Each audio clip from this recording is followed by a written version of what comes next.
I've been to a lot of crime scenes, but I've never seen one like this. The brutalness of it. A murder of excessive cruelty. What she must have gone through. You stabbed the girl twice in the neck, and those are the fatal wounds. Why are you poking at her 54 more times? Was this a sexual homicide? Absolutely. The victim of an obsessive killer. I could see where a female of her size could have killed her. You're beginning to think that there's something wrong with this guy and that he could be your killer. It was just weird. It was just strange. He was on his toes, but he was the only person that could have committed that crime. The truth will be revealed. He who solves the crime is the person that looks, relooks, and looks again. It never ends until you find your killer. Every day in North America, dozens of people are murdered. The key to solving the toughest of these homicides lies in the final 24 hours of the victim's life. To crack the case, detectives must reconstruct that critical timeline. The minutes and hours containing evidence that can help unlock the mystery and catch the killer.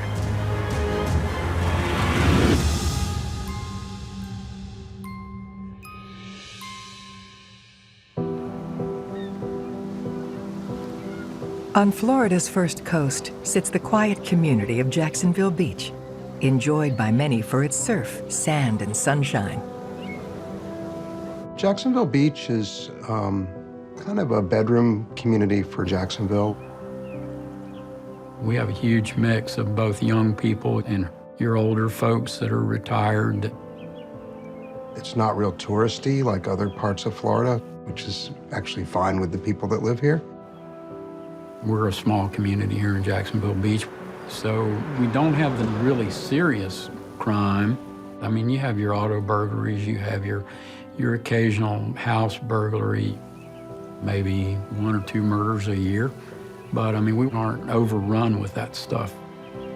It's the Thanksgiving holiday, and Jacksonville Beach residents are gathering with their families. But that sense of celebration and security is about to be shattered. A Jacksonville Beach woman, Cory Parker, was due to go to work at the restaurant that she worked at in Atlantic Beach on Friday. And when she didn't show up that morning, the manager said, well, there's got to be something wrong. So she sent the cook to check on her. When he got there, around 11, she didn't answer. And he walked around the apartment trying to look in the windows.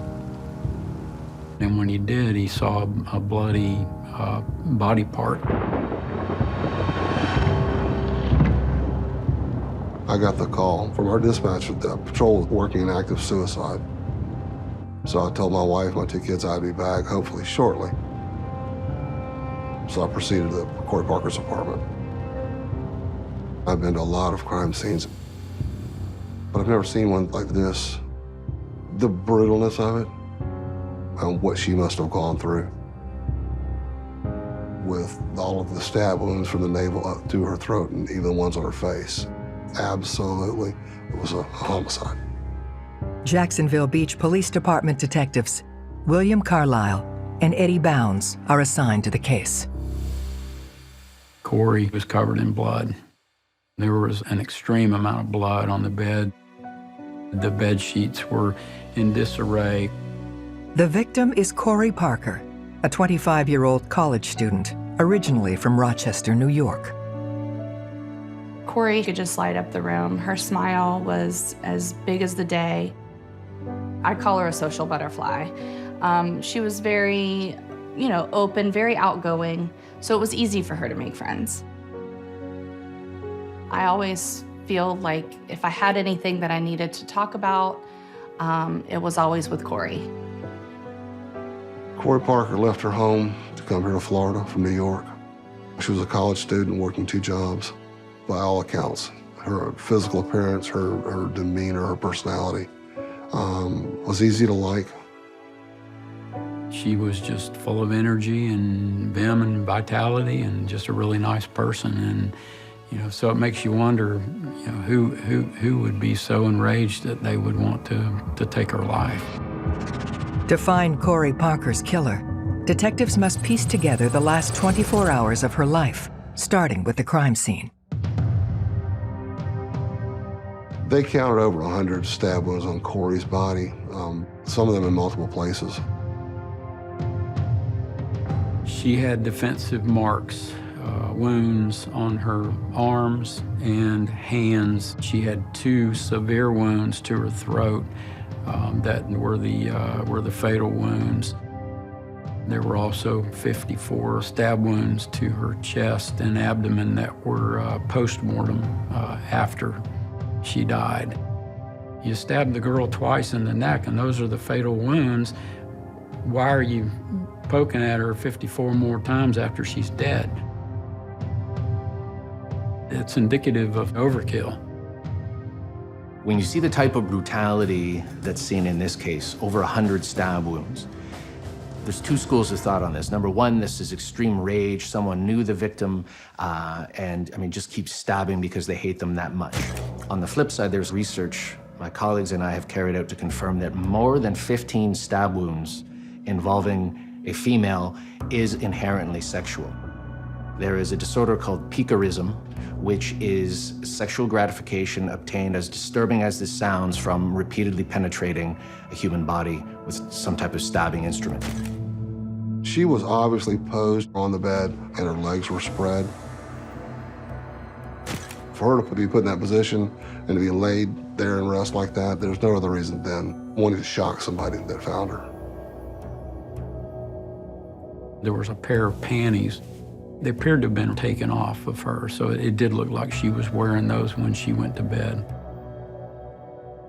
The evidence technician examined those panties, and they were able to locate a Caucasian head hair, which had a root bulb on the end of it. Finding hair at a crime scene in itself is not significant unless you have that rich source of DNA, which is in the root of the hair.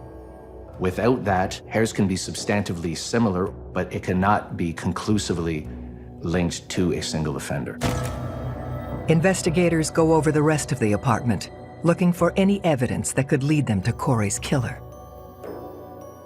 There were finger marks on the windowsill, and it appeared that someone had put their hand there to lower himself out of the window after killing Cory.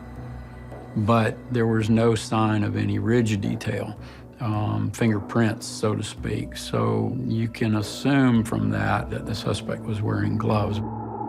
They came prepared because they knew that they were trying to avoid being detected.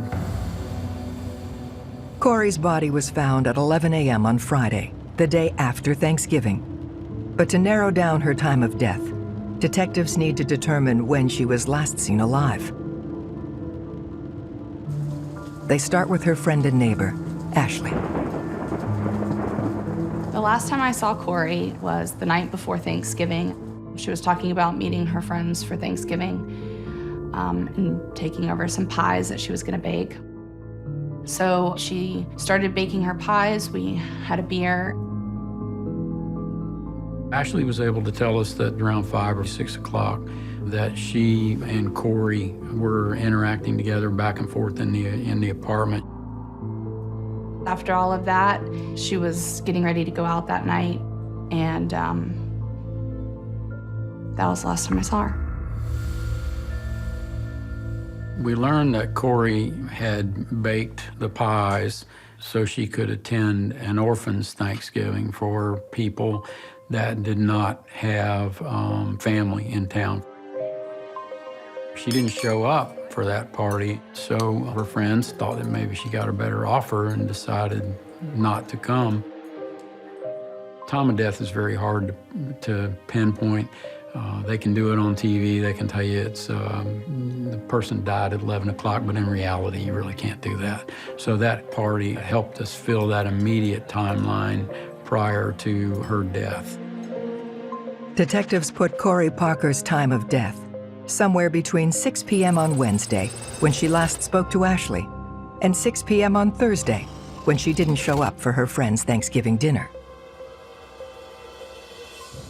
Detectives now canvass the neighborhood to see if anyone noticed anything suspicious during that time. We asked, do you remember who might have been in the neighborhood seen walking around or suspicious cars, things like that. Many people are away for Thanksgiving, but there are a few around, among them a 17-year-old neighbor. We spoke to this guy, Robert. He was just another person that lived in the area near Cory.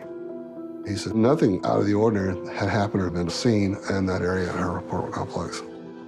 Said that he was working and apparently was sleeping, he thought, and didn't know what she looked like, didn't know where she lived at other than we were seeing the police tape around her apartment. He said that's where I figured she lived at because that was all the police activity. The canvas appears to be pointing in the direction of a dead end until police speak to another neighbor. He said he'd seen somebody in the back, which would have been the east portion of Cory's apartment. There's an alleyway that leads to a set of convenience stores. And it was that area that he said he saw a guy looking in her back bedroom window. When we use the term peeping Tom, we usually refer to somebody who's spying on people or looking in on people, say through their windows or otherwise. But they're engaging in this sort of behavior because it's sexually arousing for them.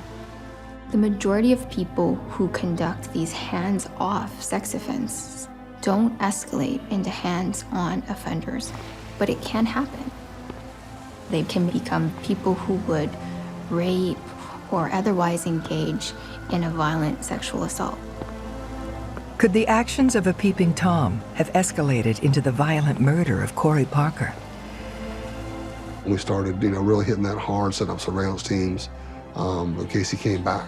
And it's common for people to come back to a crime scene and relive that moment. So we sat up many nights to find somebody or anybody that would lead us to Cory Parker's killer. Detectives Carlisle and Bounds have honed in on their first lead in Cory Parker's murder, a peeping Tom recently spotted in her apartment complex. We were in surveillance mode at that point, looking for any valuable information, but we really didn't have anything specific to go on. With the peeping Tom lead going nowhere, detectives shift the focus of their investigation.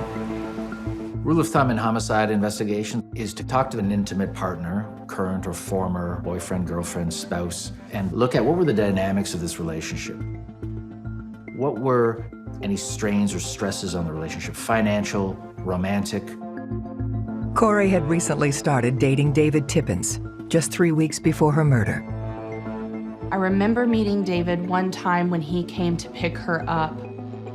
She really liked him and thought that maybe she could have more feelings for him and that she could possibly be falling in love with him. Police called David down to the station for questioning. Investigators got the sense that David was pretty shaken by Cory's murder. He was very upset by it. He really liked her a lot, and they had been together a lot during the previous weeks before she was murdered. Cory had spent the night at David's place on Monday night before Thanksgiving and then took him to the airport the next morning. He had gone to Pensacola for the Thanksgiving weekend to be with his family. We obviously wanted to verify that, and he was able to provide us with plane tickets, both going and coming, that indicated that he was out of town. It was in fact not here during the time that Cory was murdered. The detectives know from talking to David that he was unable to reach Cory on Thanksgiving Day. And he left a message and she didn't call back. We have her answering machine, checked everything in there. So he was, in our opinion, was telling us the truth. So I think there was a reasonable suspicion that she was dead by then, on Thanksgiving morning. Having established that David had no opportunity to murder Cory, he's eliminated as a suspect. Detectives are now pursuing a new theory that Cory was murdered after 6 p.m. on Wednesday and before David's call around 11 a.m. on Thanksgiving Thursday. They now focus their attention on the timeline, specifically Wednesday night, when Cory was going out for the evening. We're just looking for anyone that is close to Cory or that had contact with Cory on Wednesday night. And one of the people that said, hey, you know, Cory was my friend, and I was with her on Wednesday night was Tiffany. Seeming desperate to help the investigation, Cory's friend Tiffany Zienta volunteers to come down to the station. Tiffany described her relationship with Cory as one of very, very close, really good friends. She said a couple of times that she loved Cory. Tiffany said they were at the Ritz Bar. The Ritz Bar is a very well-known hangout of young adults, professional adults that work all day, and they end up there. It's the place to be if you're somebody. That night, there was Cory, Tiffany, and there was at least 3 or 4 of her girlfriends. Tiffany explains that she was with Cory all evening at the Ritz Bar until they left at 1:30 a.m. in their separate cars. And there's more. One of the things Tiffany tells police about that night was that Cory had gotten into a bit of an altercation with a mutual acquaintance named Gregory at the Ritz Bar that night. Tiffany made it sound like it was something significant with Gregory. And so we wanted to know what he had to say about that. Gregory told the police that everything was fine that night. He told them he didn't know Cory that well and that, you know, nothing out of the ordinary happened. He bumped into her or something, and she turned around and looked at him, and it was just really nothing, according to him. When police talked to Cory's other friends that were at the Ritz that night, they validated Gregory's story. As far as we knew, there was nothing to indicate that Greg had a problem with Cory, but Tiffany made it sound more like it was something significant. So it appeared that she was actually lying about it, and our suspicions were heightened. According to Cory's friends, Tiffany exaggerated how close she and Cory were, that they were not as close as she described. I got the sense that she wanted the relationship to be more than Cory sounded like from her friends. Tiffany was one that, and not to use the word alpha, but it was a very confronting person. Cory's friends believe Tiffany may have had a sexual interest in Cory, you know, and that kind of got the attention of police because here you had a crime scene where the victim was posed sexually, but there was no evidence of a rape. So often in these kinds of killings, the woman was sexually assaulted, either before her death or after, or while she was being killed. In this case, we know that she wasn't, and that's unusual. And for investigators, that would have been a really important part of the motive. Why did this happen? And what enjoyment did the killer get out of her death? So you look at that and you try to evaluate, okay, whether or not there could have been some one-sided love interest on the part of Tiffany, and that maybe she killed Cory as some sort of a jilted lover, or, you know, maybe she was upset that Cory had found this new boyfriend and was dating him and had pushed her out. Having established a motive, detectives theorize that when Tiffany and Cory left the bar together at 1:30 a.m., albeit in their own cars, Tiffany had the opportunity to follow Cory home and murder her. Tiffany appeared to have knowledge of the crime scene that she really, in our opinion, should not have had. We learned that she knew details of what happened to Cory. Where did she get that information from? How does she know what happened to Cory if she wasn't there herself? Can she be the killer? Tiffany's a big person, much in stature, much bigger than Cory. And I'm thinking it would have taken somebody much bigger to overpower Cory and to have controlled her in that confined area in the bedroom. So when Tiffany came into the picture, I could see where a female of her size could have been the one that killed Cory Parker. Detectives are closing in on a prime suspect in Cory Parker's murder, her friend, Tiffany. Tiffany's interest in Cory seemed to be a little over the top. from your normal friendship. So we definitely wanted to look at that. And that's what investigators are focusing on. They zero in on the end of the evening at 1:30 a.m. when Tiffany says she and Cory left the Ritz bar in their separate cars.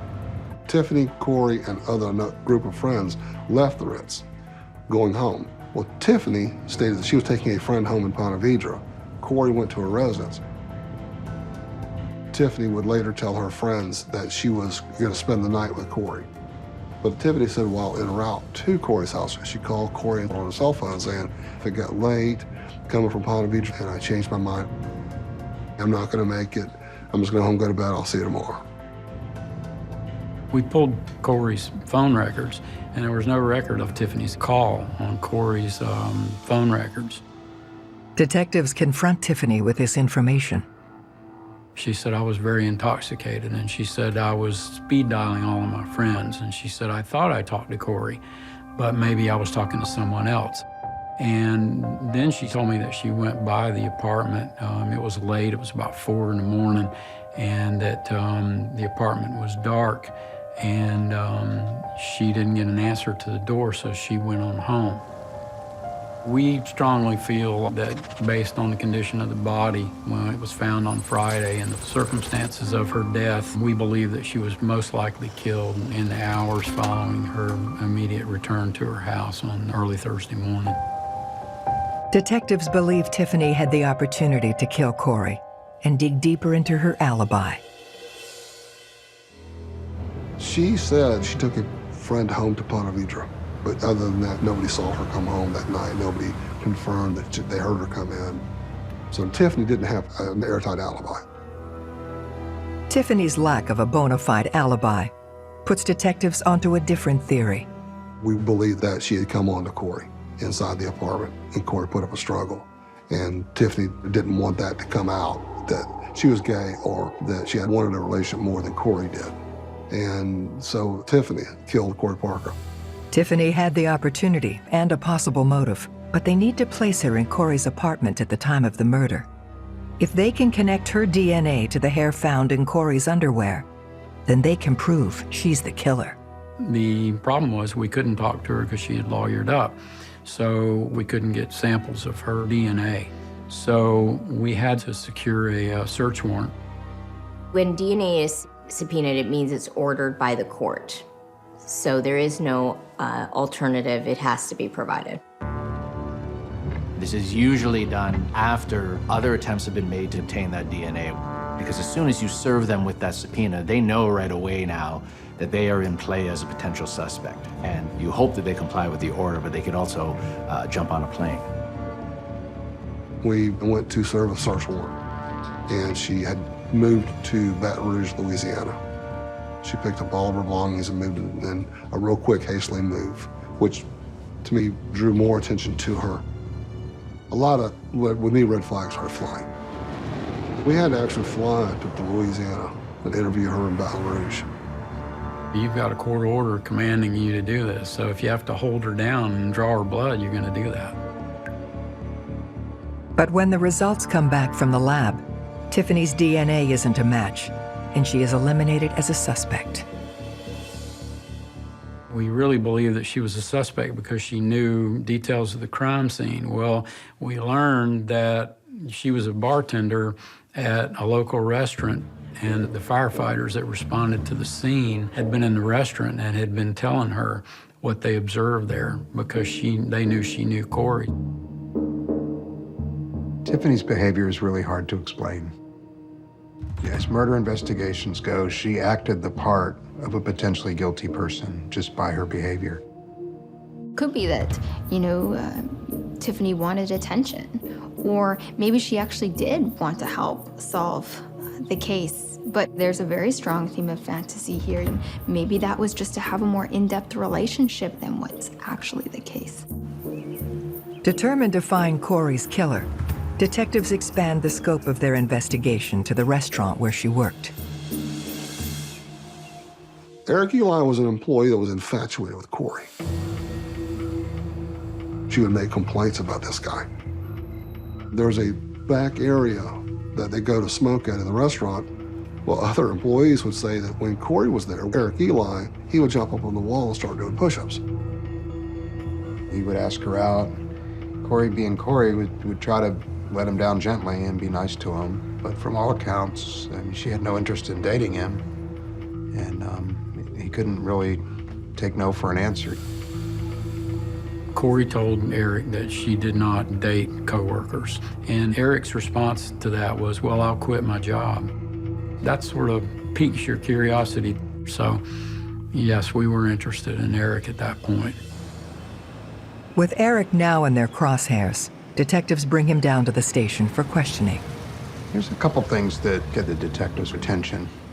The most noticeable are these marks, like injuries on around his hands, that looked as if someone had scratched or clawed at him. He explained those away, or attempted to. It's just part of his job. Eric basically denied killing Cory, and then he eerily gave details that were similar to what actually occurred in the crime scene. He made some statements that, yeah, if I would have done it, I didn't do it now, but if I would have done it, I would have cut her throat, I would have raped her. Eric talked about how he would have stabbed her multiple times. He would have left the body in the condition that it was. And it was actually very disturbing. I mean, why did he need to volunteer that? And a normal person, to me, in a normal state of mind, would not come in and give us that kind of detail.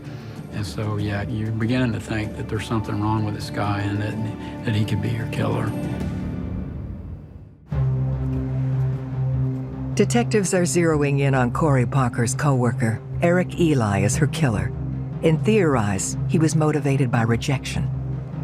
Eric, to me, stands out as right away a very viable suspect. I mean, here is someone who has been rejected by the victim. Here is someone who places great erotic value on destructive and violent activities, essentially rape fantasies.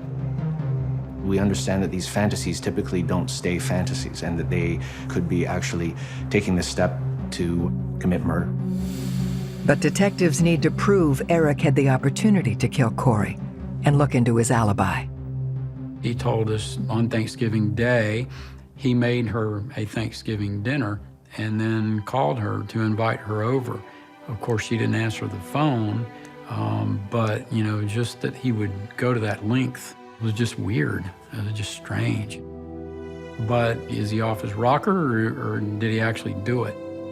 That could have been him throwing them off the trail, creating an alibi for himself. So you have to go to your physical evidence. You want to find out whether any of his head hairs or pubic hairs are on the sheets or on her body. Is his hair the forcibly removed head hair in the panties? Eric agrees to give a DNA sample, but when the results come in, they turn the entire investigation on its head. There was no match on any of it. I mean, there's no physical evidence match to him, no fingerprints in the apartment, none of his hairs were on her bed, none of his hairs were in her panties. So, you know, you can't put him there. And you can't say that he killed her just based on his crazy statements. So I wrote him off as far as the suspect goes. I mean, you just don't want to see these things go unsolved, and so you dig and you keep on, because he who solves the crime is the person that looks, relooks, and relooks. You just keep digging, and it never ends until you find your killer. Detectives are under enormous pressure to solve Cory's murder and put Jacksonville Beach at ease. There was a lot of fear in the community. I knew a lot of women that lived alone, and a lot of them got really fearful after this happened. We were definitely afraid. You know, the whole town was just on pins and needles, just wondering who it could be, why, and if it was going to happen again.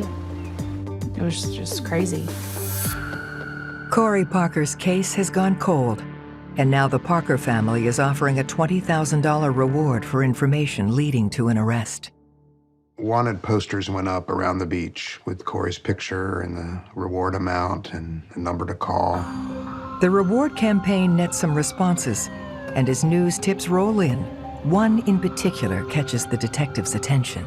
These 4 individuals, they were all workers at a barbecue restaurant in Jacksonville Beach, and they started talking about the case. One of the tips was from a coworker of Robert Denny. Denny had worked at the local barbecue restaurant, and this particular coworker recalled that around the time of the murder, that Robert Denny was acting a little strange. When the detectives looked up Robert Denny in their database, they discovered he was one of the neighbors that they talked to right after the murder. He told them he didn't see anything, didn't know anything, and nothing about him at that time raised any red flags. He was a 17-year-old kid living at the beach with his sister. We were able to find out from the sister that he was bringing pornography into the house.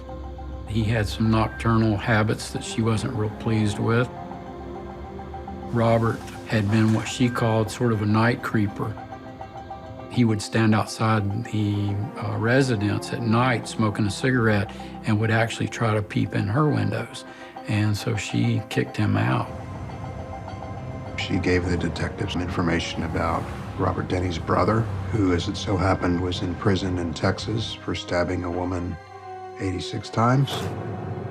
And that was eerily similar to what had happened to Cory. And you start thinking, well, is Robert trying to outdo his brother?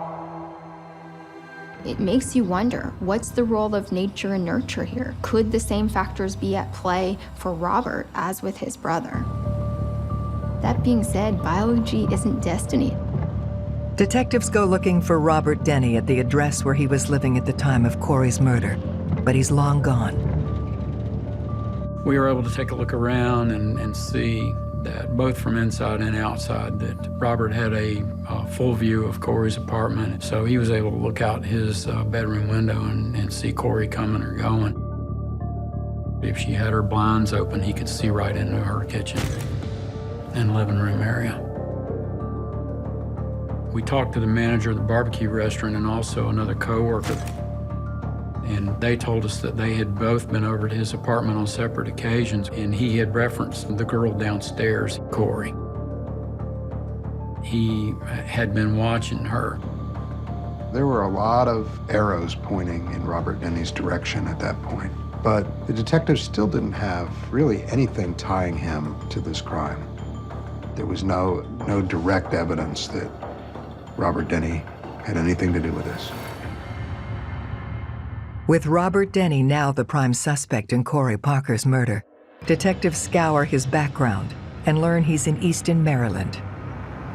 He had met this 52-year-old woman online in a chat room type situation, and she had told him via email she represented herself to him as a 25-year-old girl. He represented himself to her as a 25-year-old male. She said, well, if you're ever in Easton, drop by. Well, in January, freezing cold, she opens the door one night to a knock on the door, and there he's standing in a pair of jean shorts and a t-shirt. So she lets him in. Well, come to find out, she let him move in. We contacted the Easton police, and so we come up with this story that the police chief's son up there in Easton was injured as a result of a fight, and that Robert matched the general description of the suspect in that case and asked him for a sample of his DNA. With their plan in motion, detectives get Robert Denny to come to the station. So we asked to get a DNA sample from him to compare to the evidence in that case. And he said, I don't decline, but I'd like to talk to my attorney first. So we gave him a bottle of water, see if he'll drink from that. If he does, we get his saliva, and we get his DNA that way. He looked at the bottle of water, he took it in his hand, but he never drank from it. Then we took him for a break out in the garage to have him smoke cigarettes, and when he was done smoking the cigarette, we were hoping that he'd drop the cigarette in the ashtray, and we could go get it. But he took the butt and put it behind his ear. He wouldn't put it out in the ashtray. So, who does that? Nobody does that. Police use all reasonable techniques to secretly obtain that DNA, whether by following somebody around hoping that they discard a beverage container or a cigarette butt or what have you, or by checking their garbage. This is the unglamorous area of police work that solves cases. Intent on securing a sample of Robert Denny's DNA, detectives take a different tack. We had generated these forms saying, hey, I, Robert Denny, have been asked for my DNA sample. I declined to give this sample. And then we were going to get him to sign it, date it, and then put it in an envelope and lick it and seal it. And then we'd have his DNA on the envelope. So then we did the forms, asked him to sign that. Well, he looked at it, read it, and then he put down there, I don't decline. I would just like to speak to my attorney.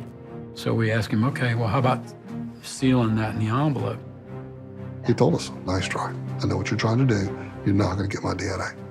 So he was on his toes. He was thinking at all times. He outsmarted us there. And so we knew he was savvy, and I was even more convinced at that point that he was our guy because, you know, he's avoiding every effort to get his DNA sample. But, you know, I was committed to solving this case, and I wasn't leaving Easton, Maryland until I got a sample of his DNA. After a number of dead ends in their investigation, detectives are closing in on Cory Parker's killer, but they need physical evidence to prove their case. The last day there, we were doing a surveillance of Robert's business. He worked at a computer store there in downtown Easton, and we were able to watch him as he would come out here about every 40, 45 minutes to smoke a cigarette. We were waiting for the instance where if he would leave the cigarette, they would extract the DNA from the cigarette. We never did. He would break the filters off and put the filter in his pocket, throw the tobacco down to the ground. But unbeknownst to us, he had a uncontrollable spitting habit where he would arbitrarily just spit on the ground.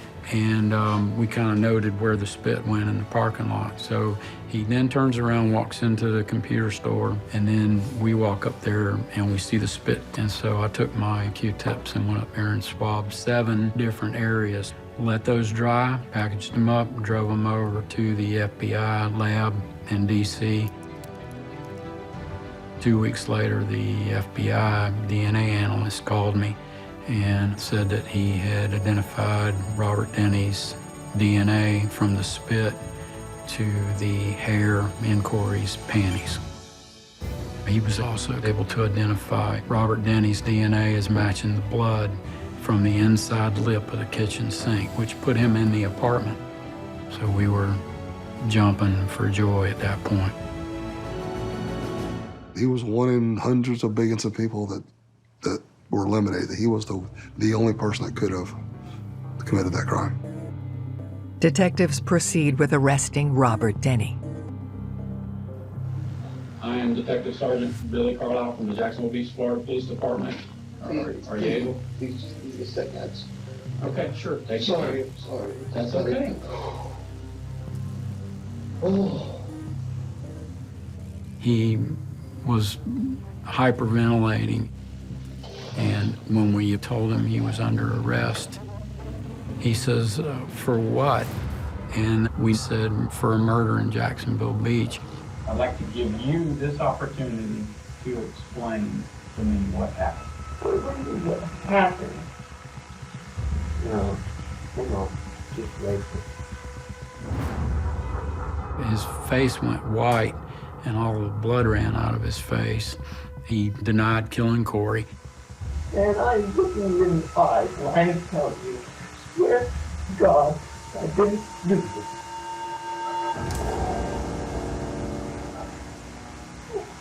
Robert, you don't want to be man enough to... No, I am a man, I'm a hell of a man, and I'm honest, and I tell the truth, and I'm telling you the truth right now that I didn't do this. And he stuck to that and never gave an admission. But we didn't need it. Investigators are now able to piece together the final 24 hours of Cory Parker's life. 1 o'clock, she was baking pies with her neighbor, Ashley, most of the afternoon until about 6. At 10 p.m., she meets up with Tiffany at the Ritz bar, and they kind of hang out there till about 1:30 in the morning. Cory drives home. Police believe that Robert Denny was already in her apartment when she got home, that he had snuck in after she left, probably through that kitchen window. We believe that she was killed in those hours immediately following the time period when she returned home and locked herself inside her apartment.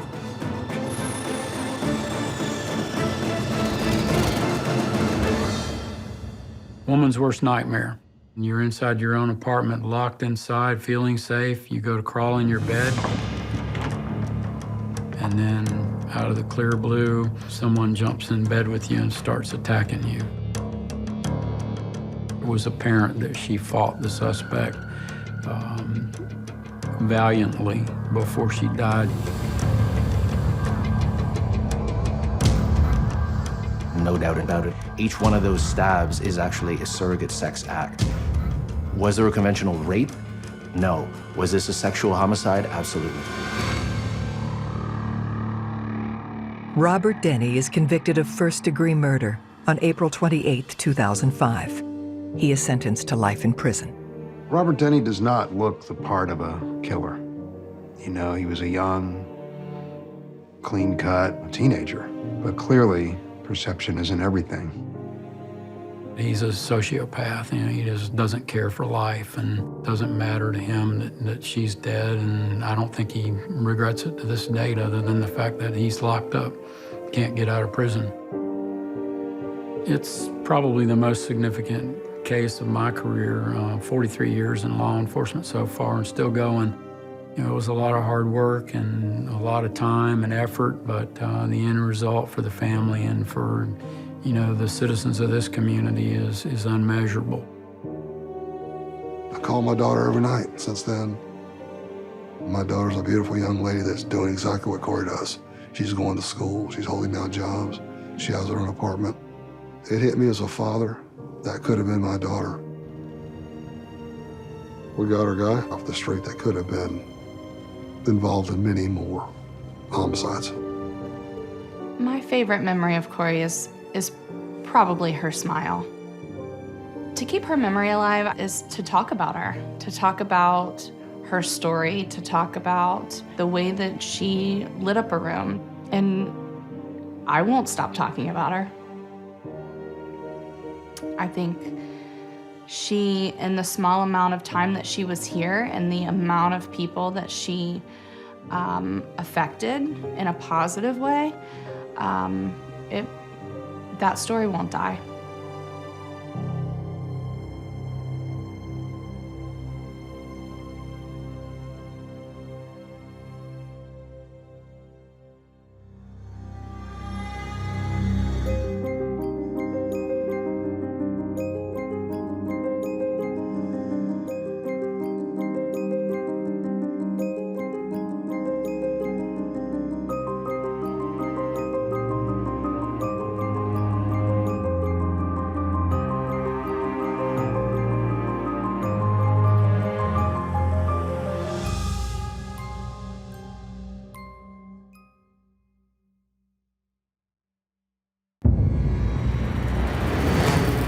There was a beautiful woman who was a mother who was taken from her kid by a monster.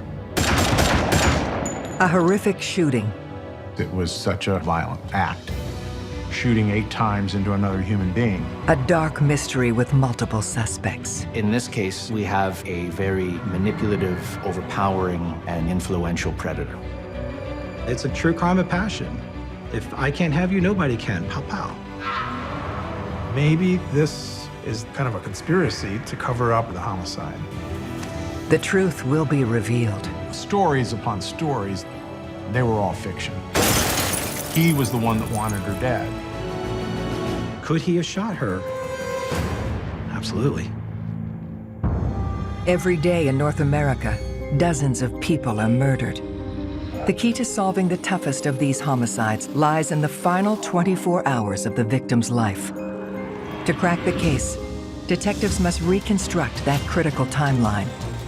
The minutes and hours containing evidence that can help unlock the mystery and catch the killer.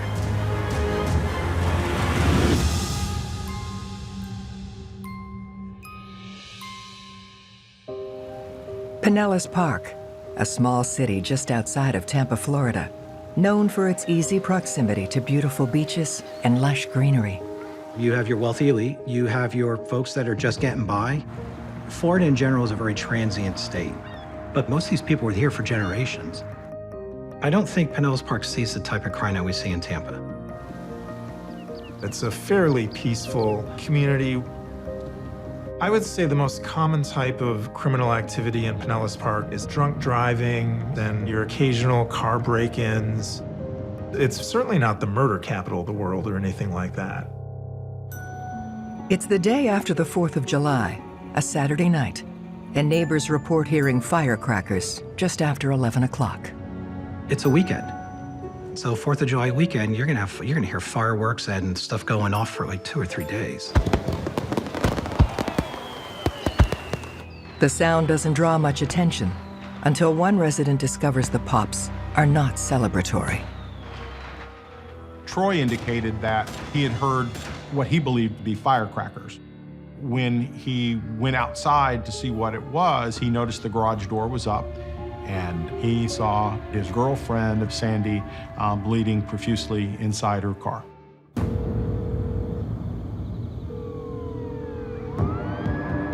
First responders arrive on the scene, followed quickly by lead detectives Harry Agello and Paul Andrews of the Pinellas Police Department. They realized it was something severe, so I was notified and responded to the scene. The car was sitting in the garage. The body, Sandy, is in the car, and there's a large amount of blood and broken glass all over the place.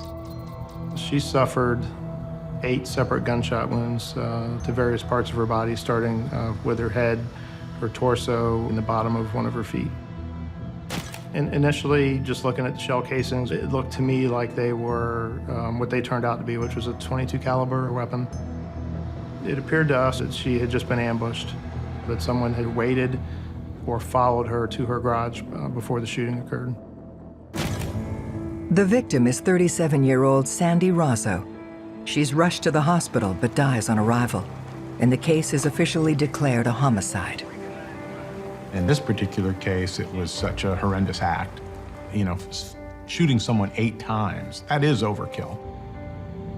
Gunshot wounds can tell a certain story by their placement and by their number. So the victim being shot 8 times, we see that rage, that lack of impulse control seeping through. That suggests that this isn't, for instance, a professional hit. Someone has a pretty specific reason why they've targeted her. But who would want to kill Sandy, a loving mother and former model who worked hard as a bartender to make a better life for her and her daughter? Sandy was a very devoted mother to her own daughter, Giovanna. She was always very friendly with people, very vivacious, outgoing personality. Everybody that knew her liked her. What made this shocking was the fact that a young lady was ambushed in her garage for no apparent reason at the time, just coming home from work. Detectives must now solve Sandy's murder by focusing on the last 24 hours of her life, starting with the crime scene. Her purse was intact, her wallet was there. No items were found to be missing. This was not a random act of violence. This was not a robbery. You don't shoot somebody 7 or 8 times to rob them. You shoot somebody 7 or 8 times to make a point. This was personal. The detective's top priority is to speak with Sandy's live-in boyfriend, Troy. Well, oftentimes when someone is a victim of a homicide, it's someone very close to them or who knows them that's the suspect. Troy must know something. He knows this woman intimately. But when police first try to talk to Troy, he's nowhere to be found. We were told that he'd left the scene. The patrol officers on scene thought it was unusual that Troy had left. We find out he went right to the hospital. But that raised a red flag with people because he wanted to lock the house up before he left. Well, that's a little odd. You've got a crime scene. You've got all these police here. This is the safest address in Pinellas County when you've got 15 cops here. What do you need to lock your house up for? Troy's just focused on locking up the house. Why? What does he want to prevent people from going in to find? But at the same time, it could be a response of someone who is confused, is probably scared to death, and what do? We batten down the hatches. Either way, that immediately is suspicious and needs digging into more deeply. Detectives have Troy come down to the station for questioning. He was a mess, as you would expect him to be. He said that he last saw her as she left for work that same day. They worked 2 different schedules. He worked days, she worked nights. Troy tells detectives that the morning of July 5th, he went to work at 5 a.m. and Sandy was still asleep. By the time he got home at 2 p.m., Sandy was just leaving for her job at the popular Tampa bar, the Green Iguana. On the 5th, she was supposed to get off at around 11 o'clock that night. Troy indicated that he heard her car driving in, and then shortly after 11 o'clock, around 11:10 or so, he had heard what he believed to be firecrackers. Well, we assumed that was the gunshots. So we were able to determine about the time that the shooting would have occurred. So Troy walks out into the garage to make sure she's okay, and when he walks up to the car, he sees her. She's got a lot of blood, and she's not responsive. He thought that maybe she was alive. He tried to revive her. That's when he picks up the phone and dials 911. He was doing everything right that a victim or a witness does. But he was our suspect. He was our #1 suspect. Troy is still the first guy there at the scene, and he knows her way better than any of us do. So, we really need to focus on him and find out if he's the shooter. Police then asked Troy about his relationship with Sandy. He described a relationship as a romantic one. He was in love with this woman. Troy is telling us she's beautiful. She's got a daughter who's absolutely wonderful. He adored her daughter. Troy was very happy with the relationship he had with her. He believed that they were going to get married. They just hadn't set a date sometime in the future. I asked him, why would somebody kill Sandy? Is she involved in something else? And he says that, yeah. She said that anything ever happened to her, you need to go find Tracy Humphreys. According to Troy, Tracy Humphrey is a dangerous ex-boyfriend of Sandy's, who assaulted and raped her after she broke it off. Troy is concerned that Tracy Humphrey was involved in the case, but couldn't find anything in our criminal justice databases to back that up. We had nothing. There's no Tracy Humphreys, which obviously raises a flag. The offerance, as we see of a ready-made suspect, a turnkey suspect, as I say, in the case of Tracy. It could be to create that distractionary suspect, to have the police go down that rabbit hole, and in the meantime, buy yourself time and space and options. As police interview Troy, something unusual catches their eye. He had some cuts on his hand, on his shins, on his feet as well. He said it was probably from the broken glass, from when he reached inside the car to try and pull her up to see what was wrong. So you start looking at Troy again, like, well, is this guy lying to us? While we're off running on a wild goose chase, our real bad guy could be, getting rid of the evidence. This Tracy Humphreys could be our main guy, but we're not going to lose sight of Troy.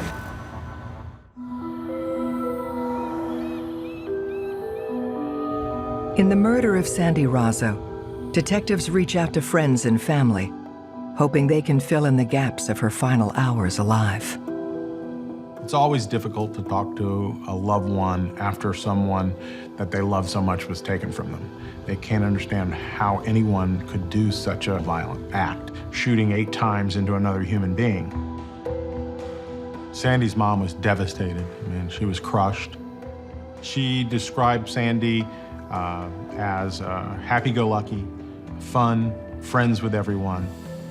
We assured Sandy's mom that we're going to seek justice. We're going to try to find the person that did this and bring them to justice.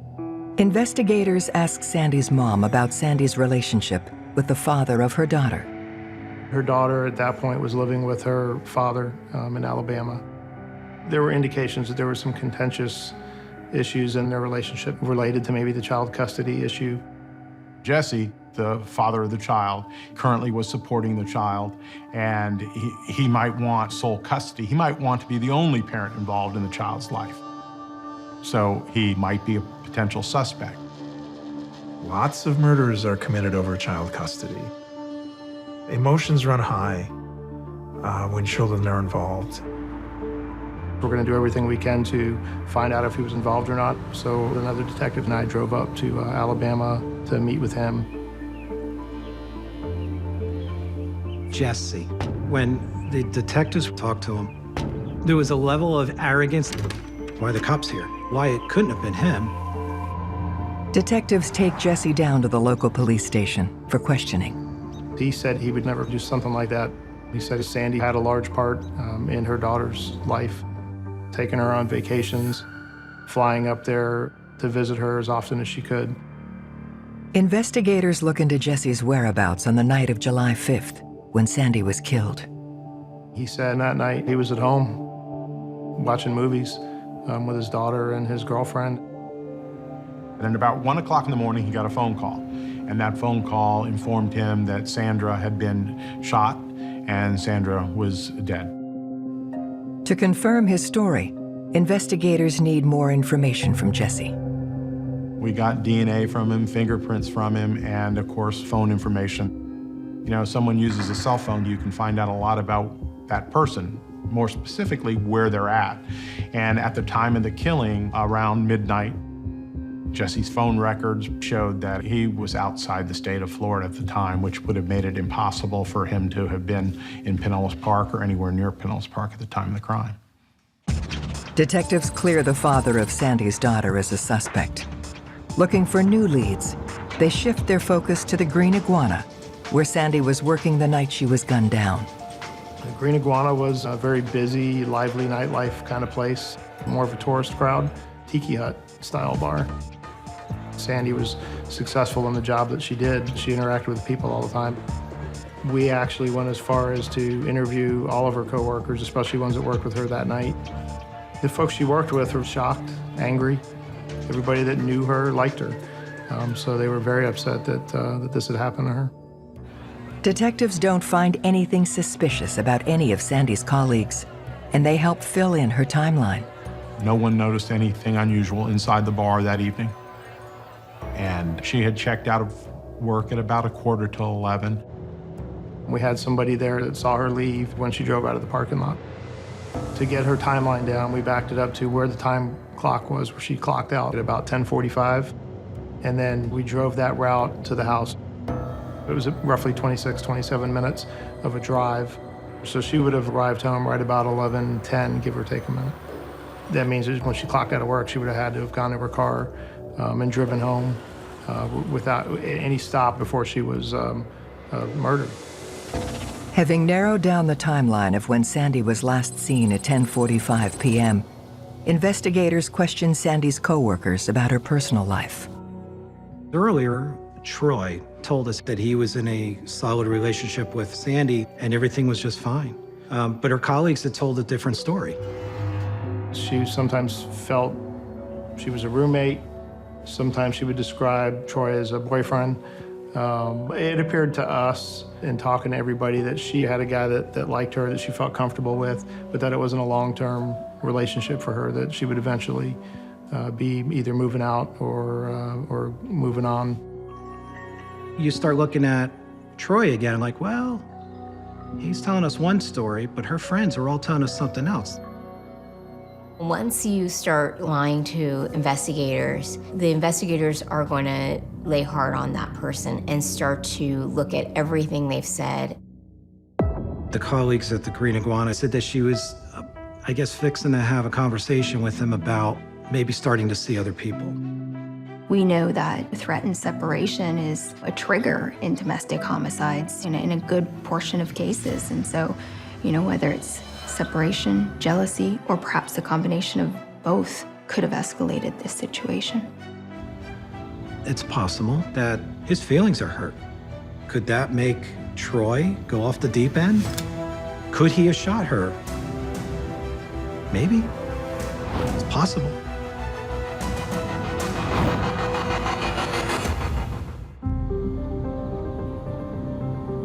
Detectives are looking closer at Sandy's boyfriend, Troy, as the prime suspect in her murder.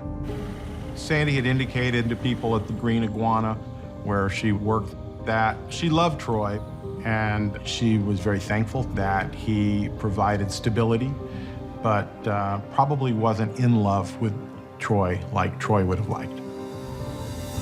He's either A, completely in the dark, or B, caught on about it, and maybe that could be a motive to kill her. True crime of passion. If I can't have you, nobody can. Pow, pow. Detectives question Troy again about Sandy's murder. He's very distraught over this, but he's cooperating. Sometimes if you're staring at the face of evil and they really want you to think they are not it, they may cooperate 110%. I don't know if we're dealing with a sociopath, a true actor, or if he really is absolutely has nothing to do with this. With Troy in their crosshairs, detectives look for any evidence connecting him to Sandy's murder. We searched his car and his house, and there was no gun, no blood, nothing that at that point there really stood out as suspicious. Detectives confront Troy about his relationship with Sandy, telling him that coworkers painted a picture that was less than perfect. He was in a state of shock. He felt the relationship was maybe more serious, and she felt like it wasn't, but he didn't know she felt that way yet. Even though Sandy may have been preparing to leave him, Troy claims it didn't change his feelings for her. I think I do think he felt very devoted to her. That's the way he exhibited it to us. Even if Sandy's point of view of the relationship was way different than his, Troy was in love with this woman. And everything about her that he talked about was in a very loving and nurturing manner. Detectives revisit the timeline to confirm Troy's story. Here, establishing a time frame is important. We know what time she clocked out, what time he calls 911. Those are your two constants. Those are your two things that you can say, okay, this is definite. We have a time card, we've got a 911 call. Sandy arrived home right about 11:10. That would confirm his story of when he heard the shot and him coming down to the garage and finding Sandy and then making the 911 call. At this point here, everything that he told us, everything that I saw, everything that I observed about him, it seemed to be consistent with somebody that just lost or just saw the love of his life being, shot to death in a car and her blood everywhere. Law enforcement eliminated Troy as a suspect as having been involved in the crime at all.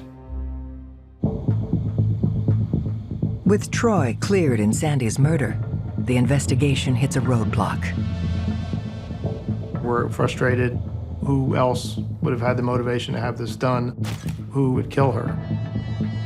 She's a mother, trying to put money away and really have a successful life. Then when you start thinking about how she was killed, how she was shot, how many times, we really need to find the bad guy and lock him up. Then detectives receive an unexpected break. Sandy's boyfriend, Troy, finds a folder belonging to her at the house. He believes it's filled with important information. Troy gave detectives a folder that proved to be pretty valuable because they were the words of Sandy. So it was kind of words from the grave. The folder contains Sandy's handwritten notes about her upcoming trial against a man she charged with rape, assault, and forcible confinement.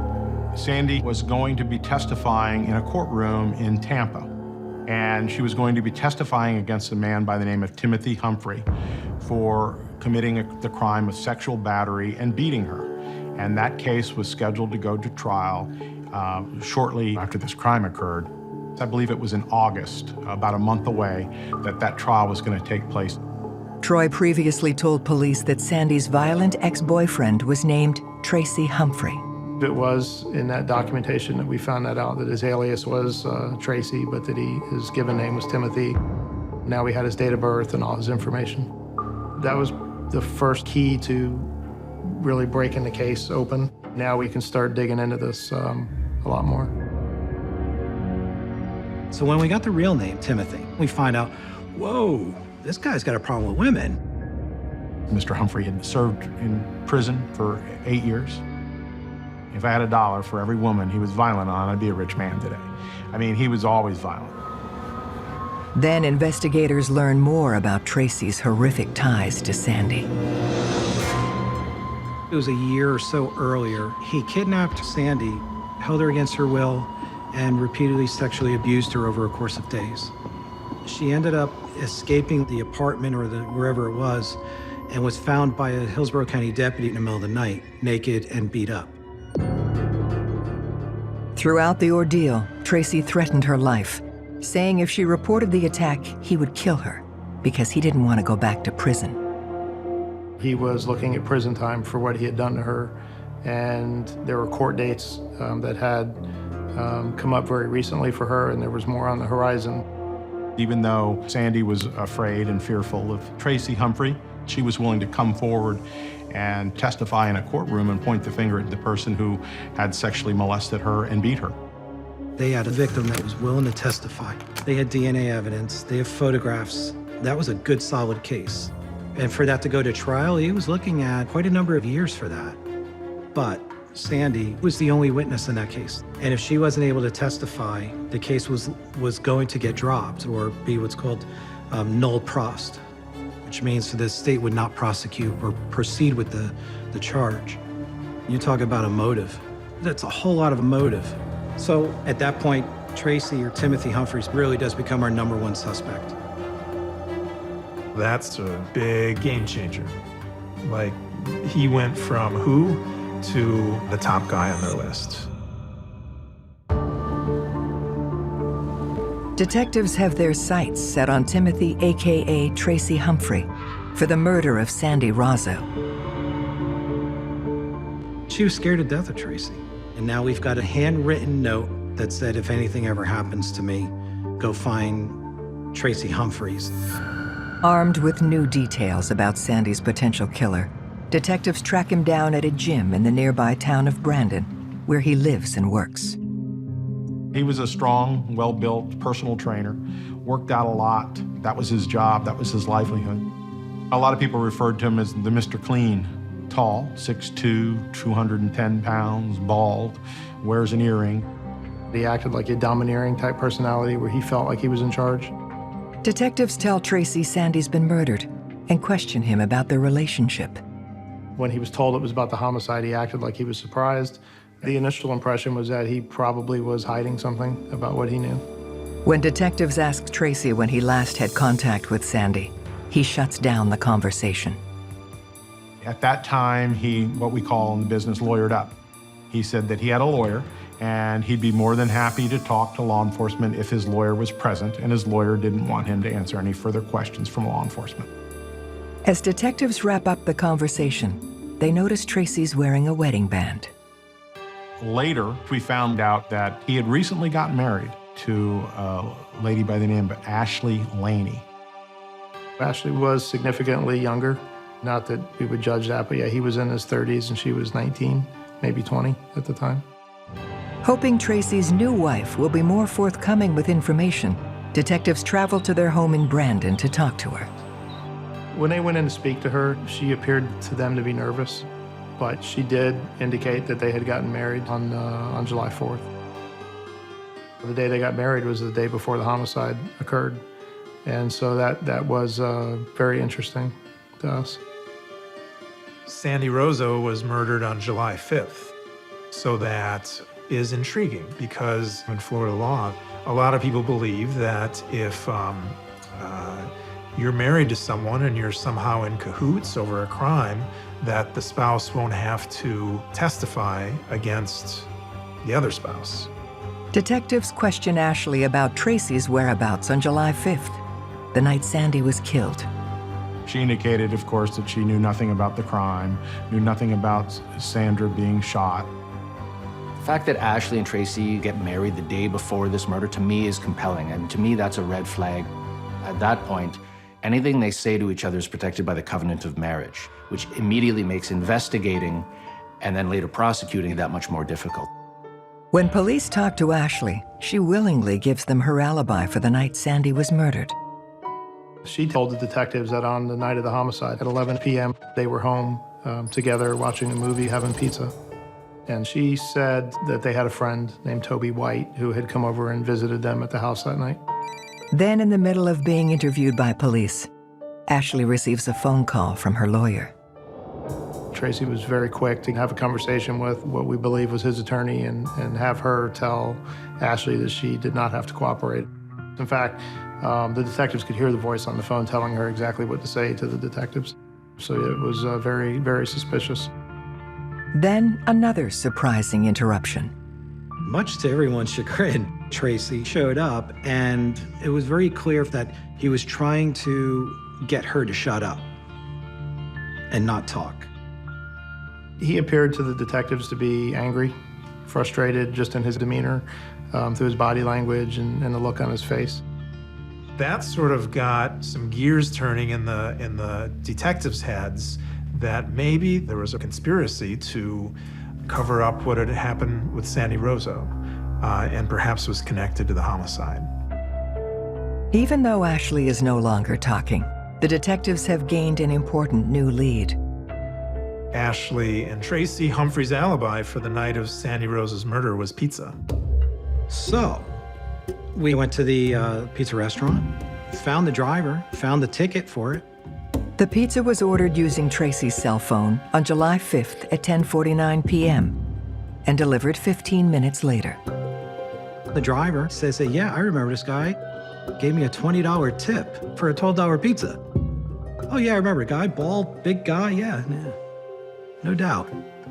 Other than just pizza, he got his alibi delivered to law enforcement. With Tracy's alibi placing him in Brandon, 40 minutes from the crime scene, detectives determine he can't be the killer. That had to take the wind out of the sails of the detectives a little bit, because they were like, oh, we thought it was him. It fit. It's always disappointing to have a setback like this one involving the alibi that ends up being firmed up. But at the same time, you need to be able to rebound and consider all possible options. In this case, what else is going on involving Ashley? And is she then the weak link that police need to be focusing on? When detectives look into Ashley's background, they find an incident that piques their interest. She'd been a pretty good student. She'd been a pretty good kid. She didn't have a criminal history, and she didn't have any problems. But we found out that she had reported her car as being stolen, and her car had shown up in a street in Tampa and had been put on fire. Law enforcement had got a call from a fire investigator with the State Fire Marshal's Service, who had found it very bizarre that the car had been found torched. It's an arson. It's not hard to tell when a car's been burnt up with arson. There's usually quite a bit of evidence left behind that indicates that it was an accelerant used. And in this case, it was quite a bit. Police look into the arson and learn that the same day that her car was found on fire, Ashley visited a firing range in the Tampa area. Ashley Humphrey, we found, had been at a firing range.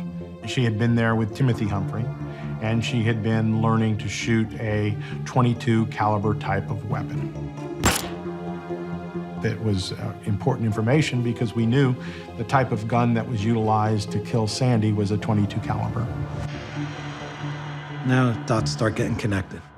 To learn more about Ashley and how she might be involved in Sandy's murder, detectives talk with her family. What was really interesting was when they met with Mom's boyfriend, he says that he loaned Ashley a handgun, which happened to be the same caliber as the type used in the homicide, a .22 caliber. And he'd been asking for her to give the weapon back, and she hadn't yet returned it. We felt strong that we were on the right track. But you have to be careful in any investigation, but particularly homicides, that you don't get thrown off. Then, Ashley's mother provides detectives with an even more shocking piece of information. We were told in an interview with Ashley's mom that Ashley had told her that Sandy had been killed, and Sandy was shot 8 times. Now that information was very important to law enforcement because no media had indicated 8 shots. That was never told to anyone, so that was an information that only law enforcement knew about and the shooter would have known about. You know, as we start putting the case together, it's obvious that Ashley's involved, but there would be no reason for her to want Sandra dead, but for the case against Tracy. Detectives then uncover crucial information that confirms they're working in the right direction. So we got the phone records from Timothy Humphrey. We got the phone records from Ashley Humphrey.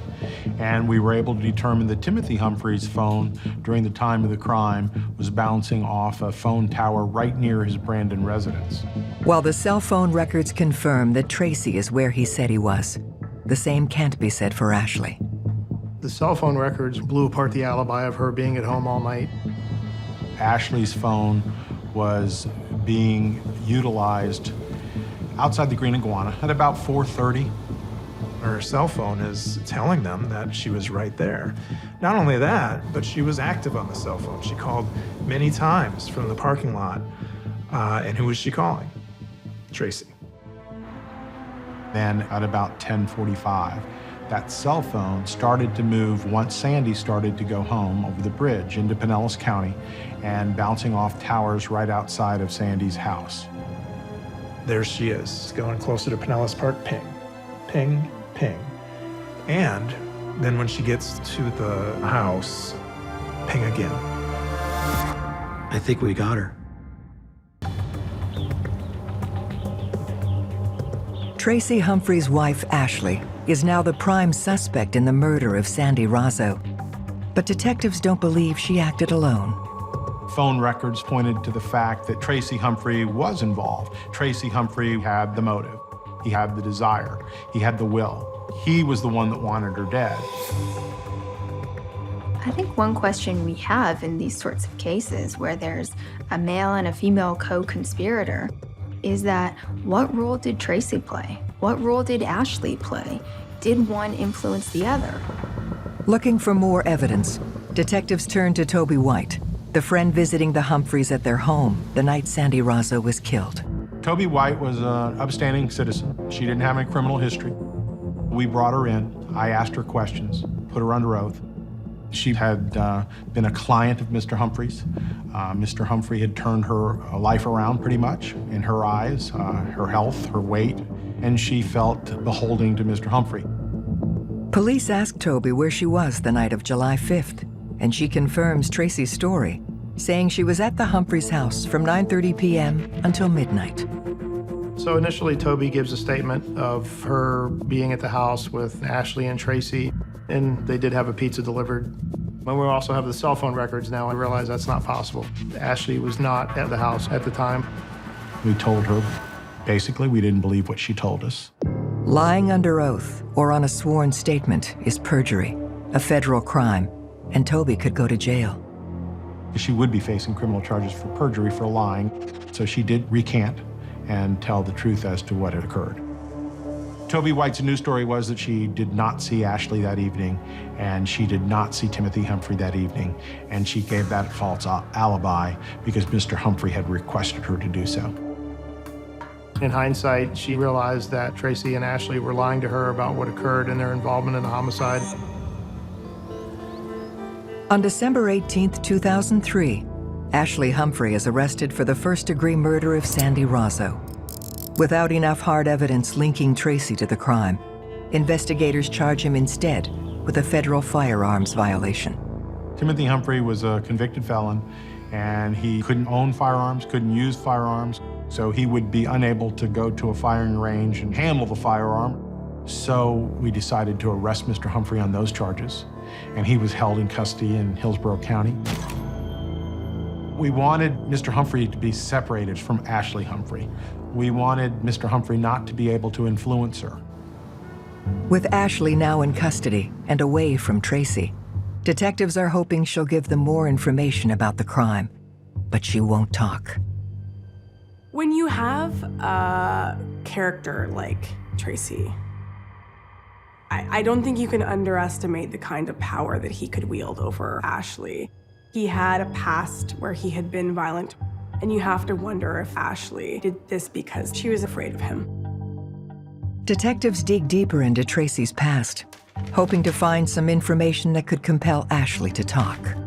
You know, stories upon stories that he told her, they were all fiction. We found out that Tracy was bisexual. Tracy had been in a relationship with another man, And Ashley knew nothing about those type of things. And she began to see that perhaps her whole relationship, the marriage and everything else, was all built on lies. Of course, you're sitting in jail. You have to be wondering, have I been manipulated? And then all of a sudden, you learn that this guy who you're taking the fall for, that you could go to prison for the rest of your life for, has been cheating on you. So that was the final straw. Stunned after realizing Tracy is not who he said he was, Ashley confesses to Sandy's murder and tells detectives where the murder weapon is buried. We found the gun, which wasn't far from where I believe her mother lived. That's northeastern Hillsborough County.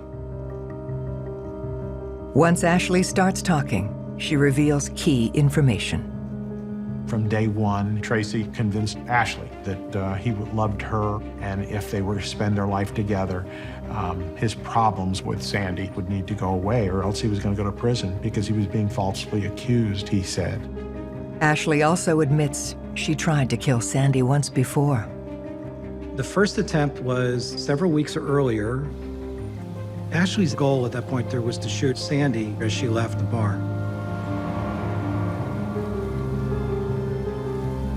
Ashley was zeroing in on Sandy, and she pulls the trigger, and it realizes that the bullet went through her mirror on the car. Well, that's going to be evidence.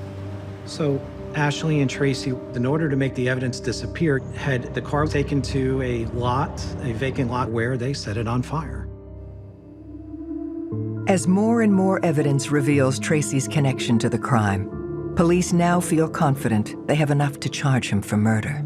She was his firearm. Tracy pointed Ashley in the direction of his problem, which was Sandy, and she pulled the trigger. We wanted Tracy Humphrey. He was the person behind this crime. But for Tracy Humphrey, Sandy would be alive today. But for Tracy Humphrey, Ashley would have never done this crime. The power dynamic in Ashley and Tracy's relationship underscores something called the Svengali defense.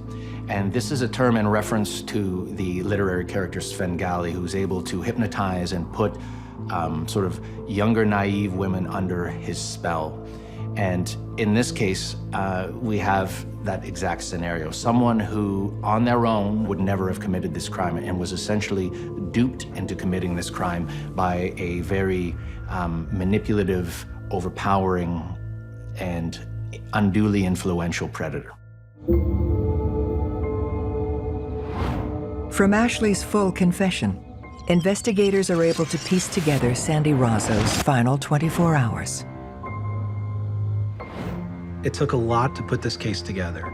Every little thing is a small piece of a very large puzzle. On July 5th, the day of the murder, Sandy starts her shift at 2:30 p.m. As she works the bar, Ashley drives to the Green Iguana at 4:37 p.m. and lays in wait for Sandy in the parking lot. She had the .22 revolver at this time, the gun that she had borrowed from her stepfather. Tracy was directing her during that period of time. There was a substantial number of phone calls between the two. Ashley had waited outside the bar until Sandy was done with work. Sandy pulls out of the parking lot at 10:45 p.m. And Ashley follows Sandy home. Sandy gets home at 11:10 p.m. and pulls her car into the garage. Ashley enters right behind her. Ashley looked into the window, driver's side window, saw Sandy, and then began to fire.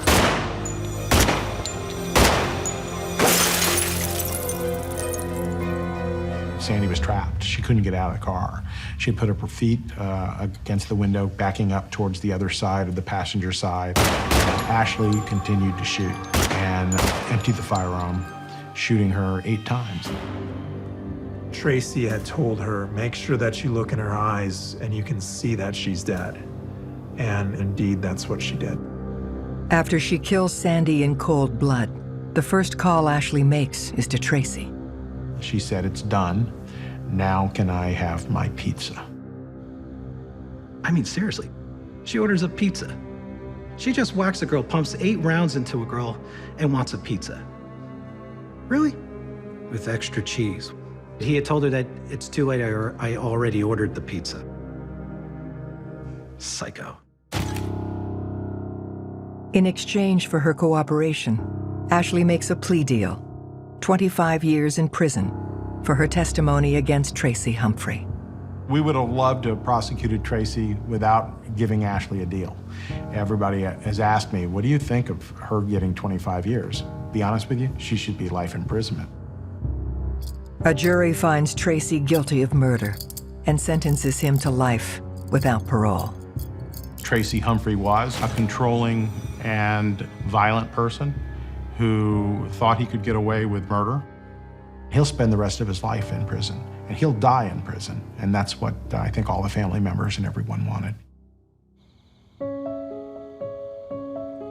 The part that stays with me is the bravery shown by Sandy Roso and the chance that she took to see that Tracy Humphrey was prosecuted, knowing that it perhaps would put her at risk, but that she didn't want to see other women victimized like she had been. One thing that I think is really important to remember about this case is Sandy Roso died a hero. And in many ways, I feel, very inspired by that. In some ways, I feel very sad.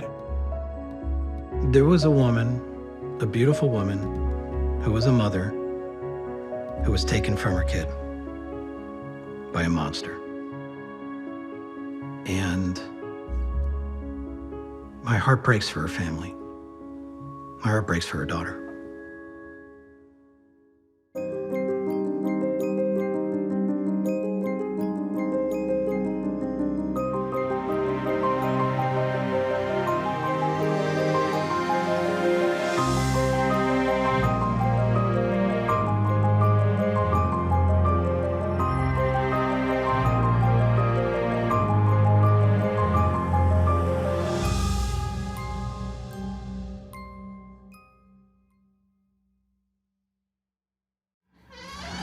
You did something stupid, and I believe you feel bad about it, and that's why you're all freaked out right now.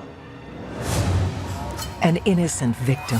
And I said, you'll never believe it. I'm going into apartments looking for body parts. And it was horrible. In my numerous years of law enforcement experience, I've never seen anything as shocking and as horrific as that in my entire life. A gruesome killing with multiple suspects. This is your girlfriend. I understand. Okay. We found a body. The truth will be revealed. I think his problem was that he thought that he was smarter than we were. Every day in North America, dozens of people are murdered. The key to solving the toughest of these homicides lies in the final 24 hours of the victim's life. To crack the case, detectives must reconstruct that critical timeline.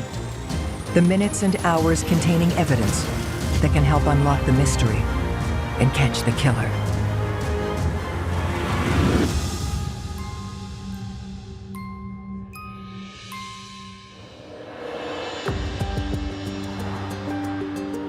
Macon, Georgia.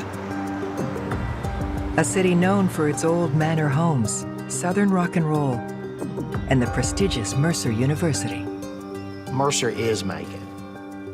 It opened in 1823, so you're talking well over 200 years worth of history there. And it's known as being one of the top schools in the country. At the entrance to Mercer's law school sits the now infamous Barristers Hall Apartments. I came to Macon to go to law school in 1995 and saw the apartments, and they looked totally different from what you saw today. They were extremely run down. There were no balconies, no wrought iron, no patios, nothing.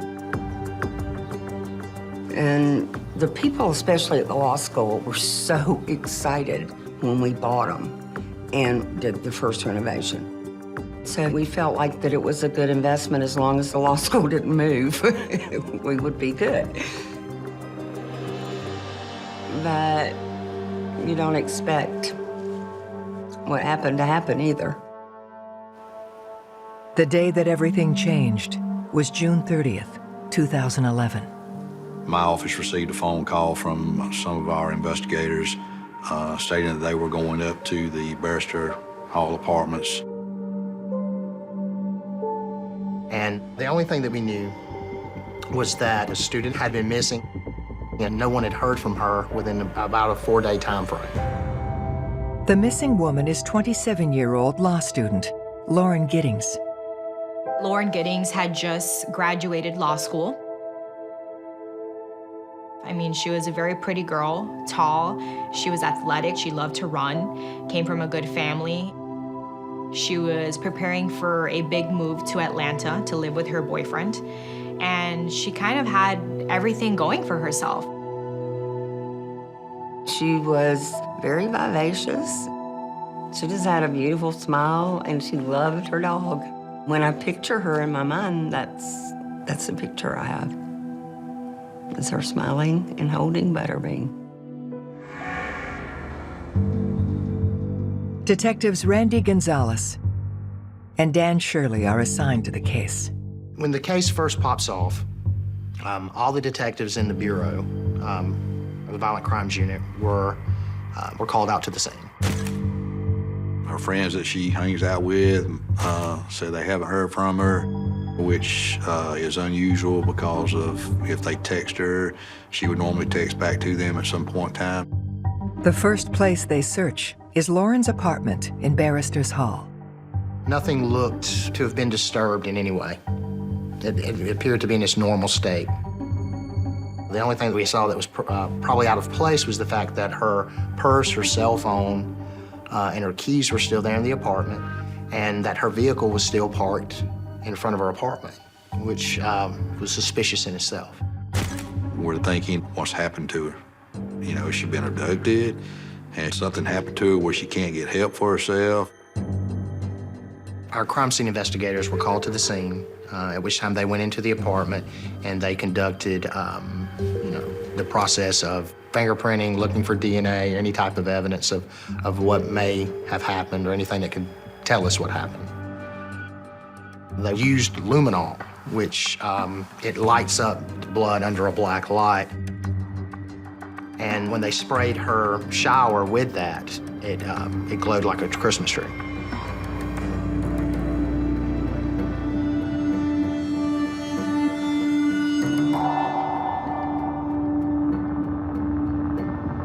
So we knew that something had happened in Lauren's apartment and left a large amount of blood behind. But we just didn't know what. It's a troubling discovery, and it sends investigators out into the neighborhood in full force. So we started canvassing the area. We were speaking with neighbors. At the time, there were only a few students from Mercer that was left on campus. Most people that are cooperative with us, they don't have anything to hide. And they're sincerely want to help. One of those concerned friends is Lauren's next-door neighbor, Stephen McDaniel, who is holding out hope that Lauren may still be alive. Do you know anybody any enemies she might have had, somebody that might want to hurt her? No, we don't know where she is. The only thing we can think is that maybe she went out running and someone snatched her. The problem is, like Lauren's other neighbors, Stephen had his head down studying for the bar and didn't see or hear anything. It does make it challenging because everyone's kind of preoccupied with their own thing, so no one's noticed anything out of the ordinary.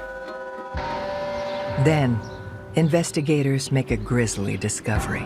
We were outside of Lauren's apartment complex in front of the building. It was kind of a windy day, a little bit, the wind was blowing, and we would smell an odor, like a foul odor every once in a while. And, was just trying to figure out, was what it was. That smell led us to a trash can that was located outside of Lauren's apartment building. So when we opened up the trash can, there was a black trash bag pulled out, and upon opening it, we located a torso inside those trash bags. In my numerous years of law enforcement experience, I have never seen anything as shocking and as horrific as that in my entire life.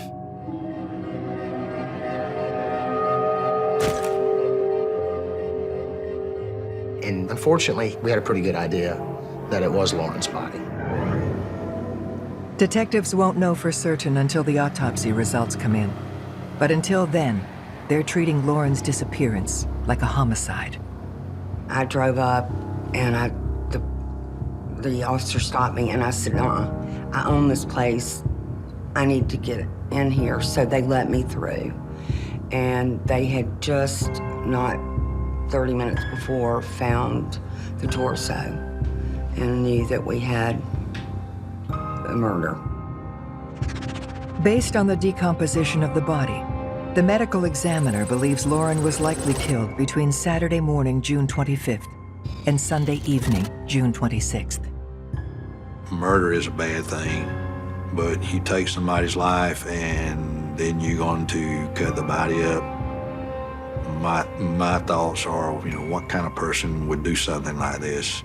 What kind of mindset does a person have that could treat another human being like this? I was just in shock. This happens to other people. It doesn't happen in your neighborhood.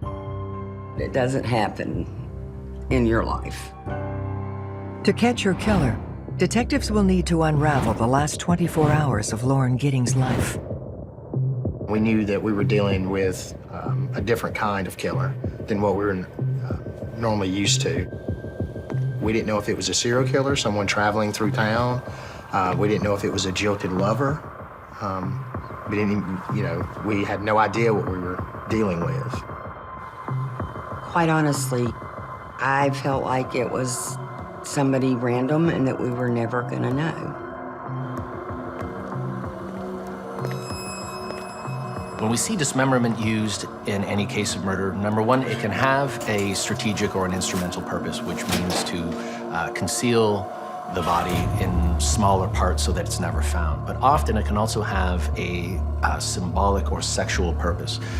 There is actually a disorder called mutilophilia, which describes an offender's need to dismember and mutilate a body. So in other words, the murder is just step one, and it's what comes after that's really motivating them. As you would imagine, with a crime of this nature, it just sent panic through the community. So we're trying to establish a suspect in this case as quickly as possible. Detectives turn to Lauren's best friend, Ashley, hoping she can help fill in Lauren's whereabouts during the window of time they believe she was killed. Ashley stated that the last time she saw Lauren was on June the 24th. She and Lauren, along with some other friends, had went to a bar downtown. One of those friends is a man named Joe. Ashley said that Lauren and Joe had previously been in a relationship, but they had since broken it off. She said Lauren's current boyfriend lives in Atlanta, but she and Joe remained friends. Ashley described the night, it was just a normal night. They went down to blow off some steam from studying for the bar. Everybody seemed to be happy and having a good time. Ashley said that after they left the bar, everyone went back to Joe's apartment. They had some more drinks, and Lauren had spent the night at Joe's house. It wasn't until 4 days later, when Ashley hadn't heard from Lauren, that she went over to her apartment to check on her. No one's that surprised when they don't hear from Lauren for a number of days, and that's normal when you were in the midst of studying for the bar. It's everybody goes into their hole, they don't want to speak to the outside world. Joe was immediately considered a possible suspect in the case. Usually the first people that are looked at are the ones closest to him. Boyfriends, husbands, ex-boyfriends. So in Joe's case, he wasn't the one that cut the relationship off. So there's a possibility there for quite possibly a jilted lover. Detectives bring Joe down to the station to question him about the last time he saw Lauren. He confirms that she stayed the night at his house, but says she left alive and well the next morning at 8 a.m. Joe's story makes him the last person, if that story is true, verified as seeing our victim when she was last alive. And while there's nothing on the surface wrong with that story, unfortunately, as an investigator in this line of work, you have to think dirty. You have to start thinking, is this story a play? Does he know more? Did something involving alcohol happen that night that he hasn't told people?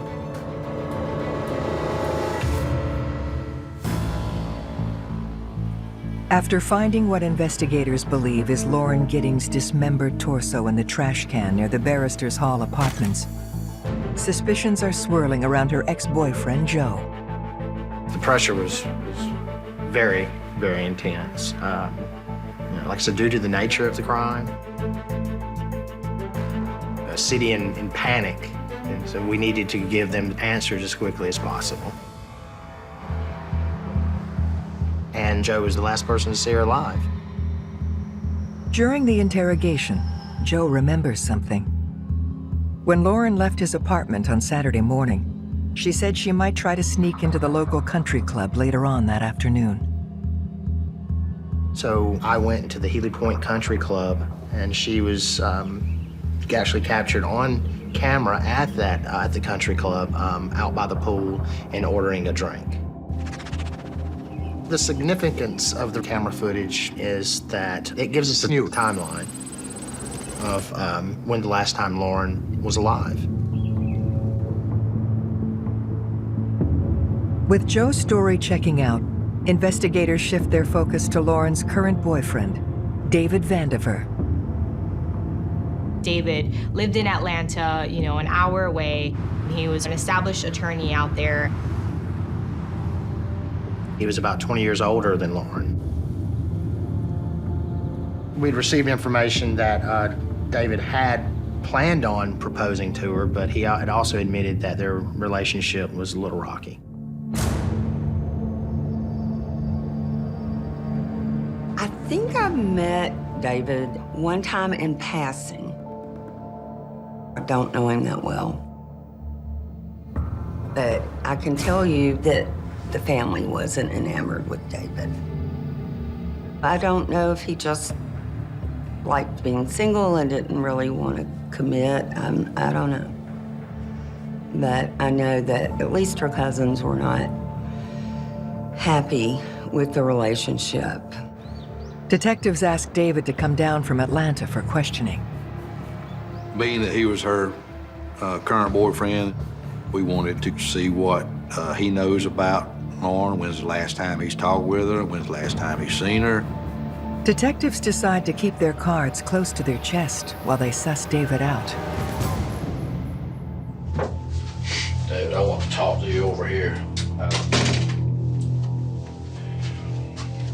What kind of relationship did y'all have? Did she have other boyfriends? Not that I'm aware of.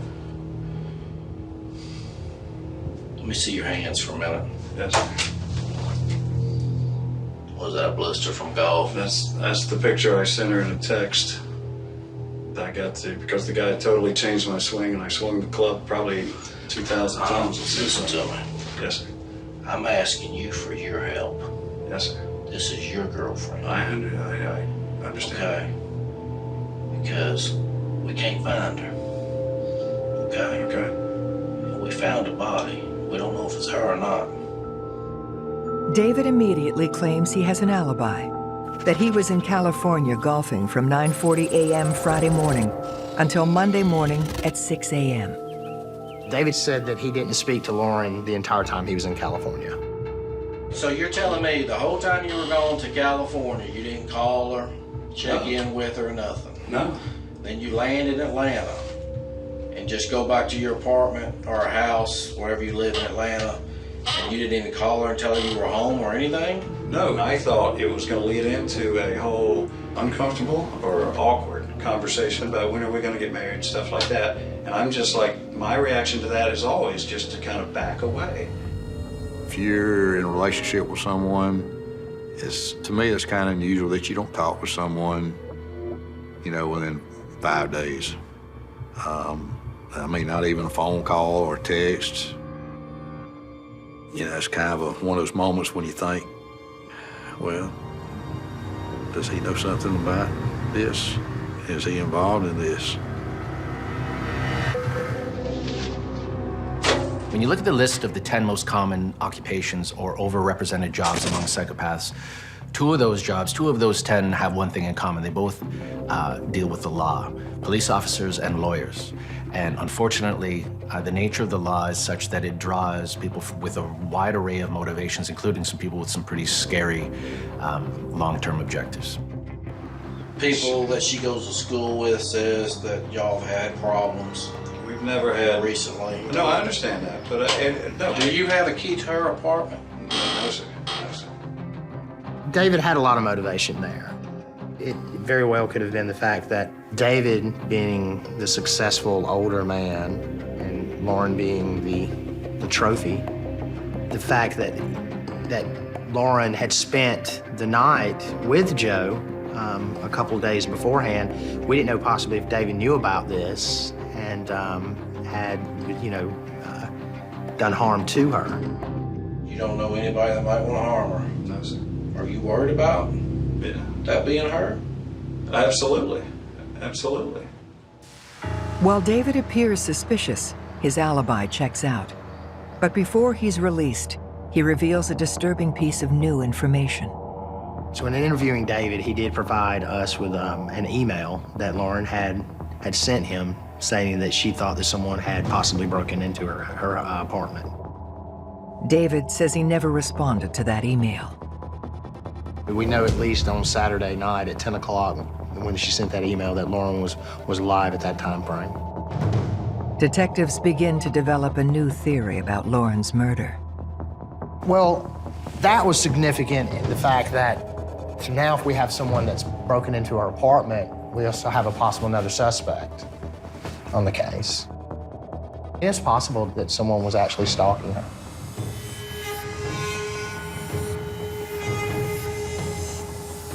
So stalkers can be broken down into two categories, sight stalkers and the resentful stalker.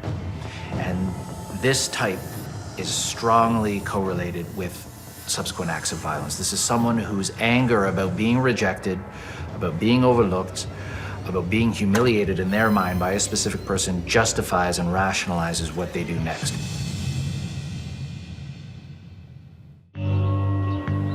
Detectives are exploring a theory that whoever killed Lauren Giddings in her apartment might have been stalking her.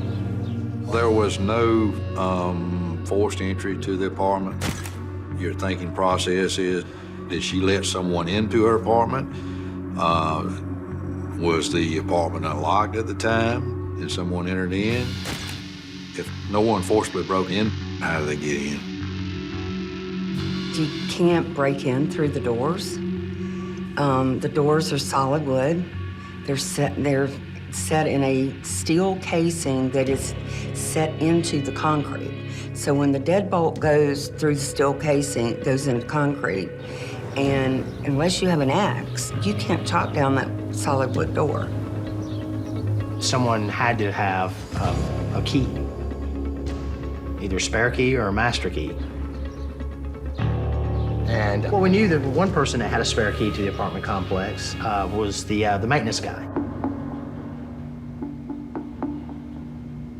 Detectives track down the maintenance man at the Barristers Hall Apartments, David Dorer. He was a law student himself and very much dedicated to finishing his degree and practicing law. He said that he didn't keep a close eye or have a lot of contact with the other occupants of the apartment complex unless he was doing a job for them. Investigators ask him when he last saw Lauren. He had informed us that he had been to Lauren's apartment a couple of weeks prior to us finding her body. David Dorer says that he too was consumed with studying all week and therefore can't provide a solid alibi. The fact that David, the building's maintenance man, had access to that room and to the saw and would have had access to all the residents' personal information, to keys to their units, could have wandered through the halls and around the grounds under the cover of darkness and had a lawful pretext for doing so. To me, I mean, it seems like it was a good fit. When the autopsy results come in, confirming that the torso does belong to Lauren Giddings and that she was likely dismembered with a hacksaw, detectives go on the hunt for the murder weapon. And they asked to see in the laundry area. We let them into our lockout closet, and all of our, as I told you, all of our tools were hanging there. And there was a saw there, but it was one of about 3 saws that was on the peg. And they asked, are these your tools? And I said, yes. I had no reason to think they weren't. They all look alike. But one of those saws isn't like the other. It shows positive traces for blood. If I was a betting man and I found this hacksaw covered with what appeared to be human blood in the same building complex as Lauren, who was dismembered, I mean, I would be betting 100 to 1 that that was her blood on the saw. At that point, it shoots the maintenance man up to the top of the list of being a possible suspect. When they ask the maintenance man if the hacksaw belongs to his set of tools, he denies it. The maintenance man told us that he didn't know anything about the hacksaw, that he'd never seen it before.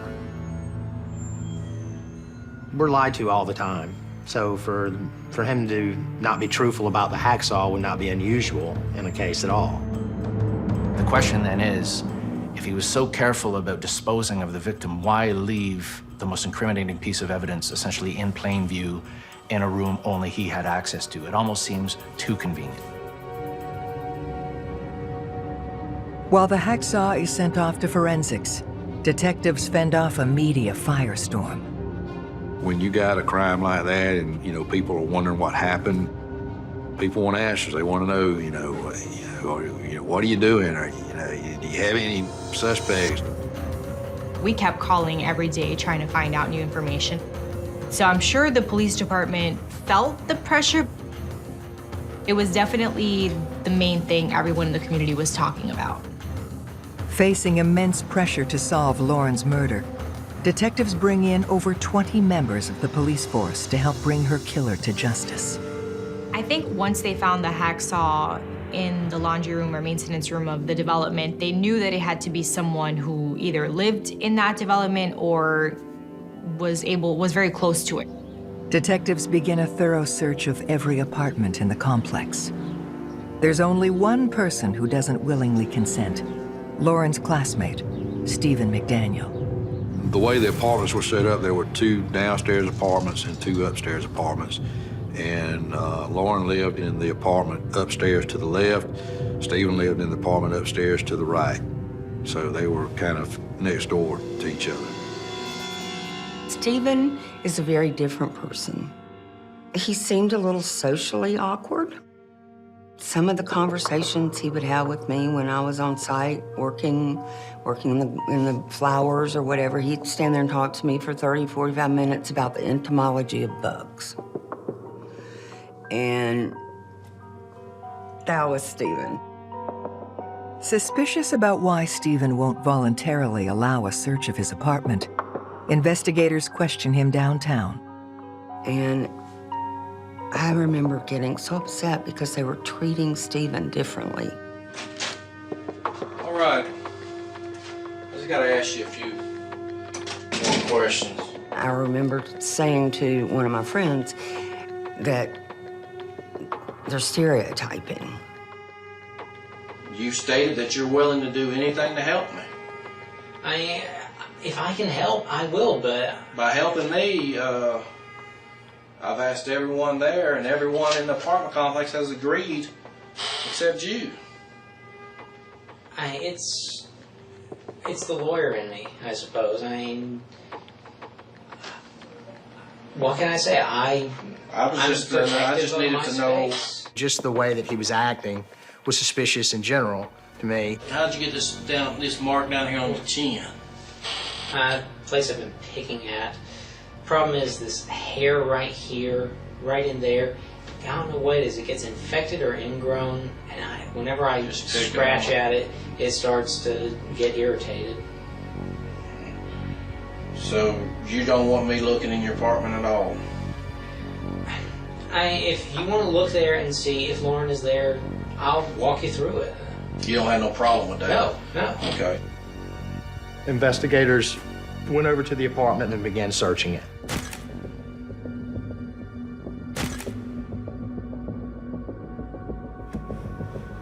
They had noticed in his apartment condoms.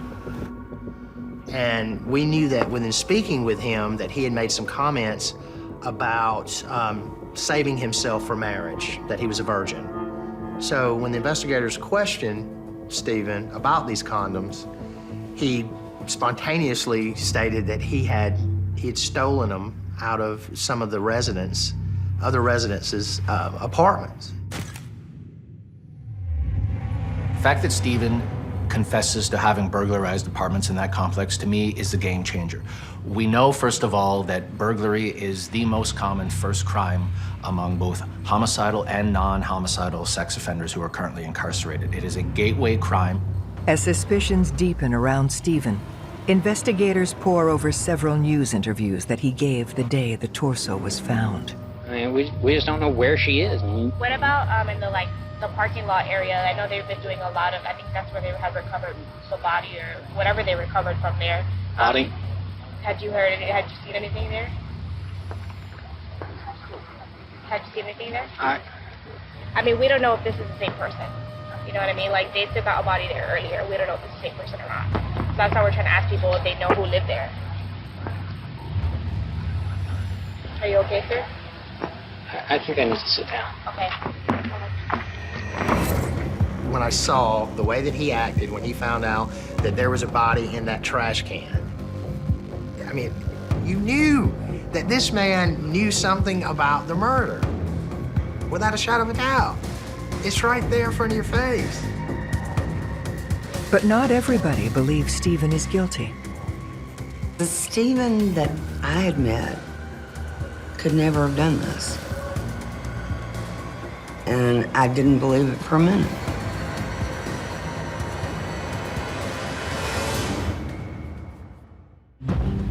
Stephen McDaniel has confessed to burglarizing his neighbors, leading detectives to wonder whether he was the stalker who murdered Lauren Giddings in her own home. We were able to take a burglary warrant out on him. He was subsequently arrested on that burglary and held until we were able to possibly get enough evidence to prove murder. With Stephen in custody, investigators obtained a search warrant for Stephen's apartment, where a more detailed search at that time was conducted. And during that search, they located a pair of panties. So in my mind, as a psychologist, I'm thinking, what is Stephen's fantasy life? What is he thinking about?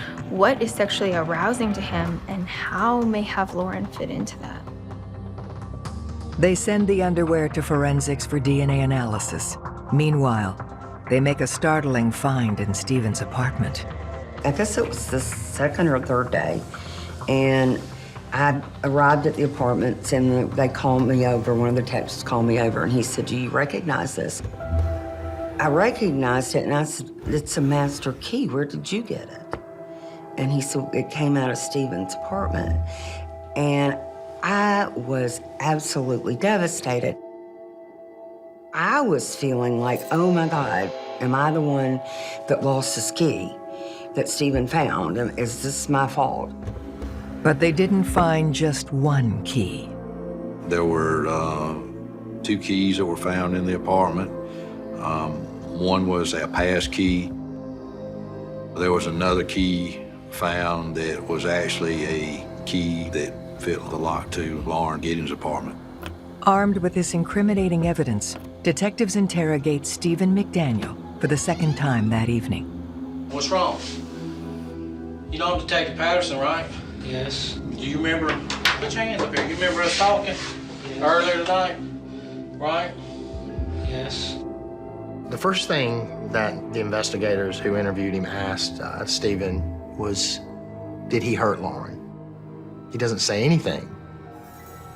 Stephen just kind of just puts his hands up on the table in the interview room and just kind of stares off into space. Look, just tell me what happened, brother. I don't know. Well, where's she at? I'm asking you for your help. I don't know. I need you to tell me what you want me to tell her mother. I don't know. Do you need to see what you told the media? It was on the 11 o'clock news. Well, I'm asking you. Tell me. I want to know. I don't know where she is. I think it was a desperation move on his part. Stephen, at that point, he probably knew that he'd been had, or that the gig was up, and he didn't know where to go from there. Where were you at yesterday? At home. What'd you do at home? Tell me everything you did yesterday. From the time you woke up to the time you went to sleep. I don't know. Stephen, you gonna look at this right here, this little girl right here, and you're gonna say you don't know? I know you know. I don't know. Yes, you know. You did something stupid, and I believe you feel bad about it, and that's why you're all freaked out right now. Detectives interrogate Stephen for 3 hours, trying to get him to confess, but they get nowhere. In Stephen's case, the fact that he clams up, lawyers up, whatever term you want to use, and essentially doesn't want to speak to investigators or confess, the joke is that his browser history does the confessing for him. On his computer, we located websites of sadomasochism. There was bondage on his web browser. We also located where he had looked up on how to get away with murder. We also found where he had looked up on how to dismember a body. I think what we see with Stephen is somebody who may have begun by thinking about Lauren, looking at certain materials online, and the more he looks at this, the more aroused he becomes, and he resorts to more intrusive kind of activities. So he starts taking pieces of clothing from her, letting himself into her apartment using a key. So he becomes occupying of her personal space, violating her, if you will, in more and more intrusive ways, to the point where perhaps this was what we would refer to as a lust murder, where he, is pairing his sexual arousal with cruelty.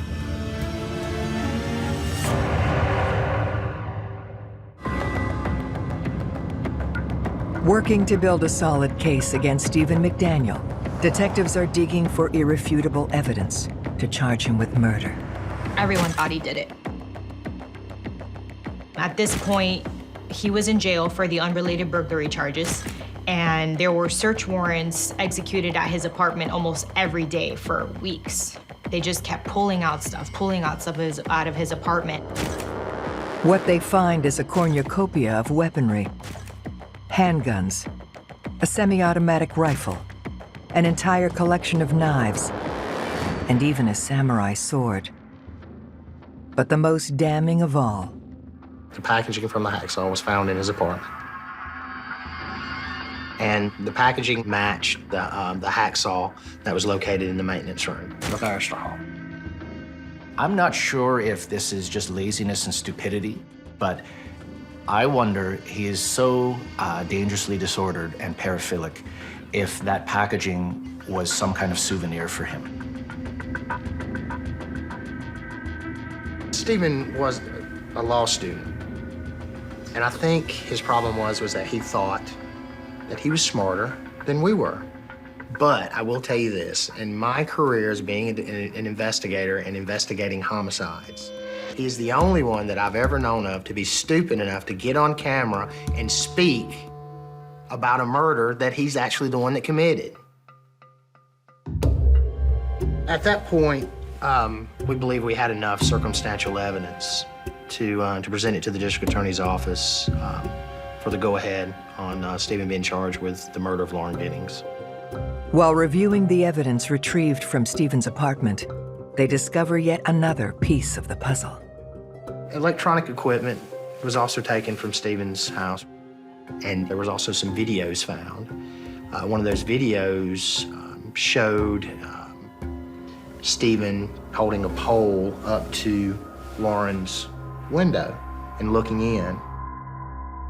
There was a timestamp on that. June 25th at 11:10 that night. The video in itself was very creepy. The fact that someone is in the privacy of their own home, conducting their everyday routine, business, and that someone has a camera pointed into your window watching your every move. Once that was presented to Stephen and his attorney, that's what led to Stephen confessing and taking a plea. Based on Stephen McDaniel's written confession, detectives can now reconstruct the final 24 hours of Lauren Giddings' life. And on that Friday night, Lauren, Ashley, and Joe had went to a bar downtown. They'd had a few drinks. Afterwards, they went back to Joe's apartment. Lauren had spent the night there. Lauren had gotten up the next morning and went to Healy Point Country Club, where she had hung out by the pool and ordered a drink. June 25th, Saturday, Stephen McDaniel videoed through the window of her apartment around 11:10 p.m. that night. Stephen said he entered into her apartment at around 4:30 a.m. He said he came in the apartment that morning with a mask on.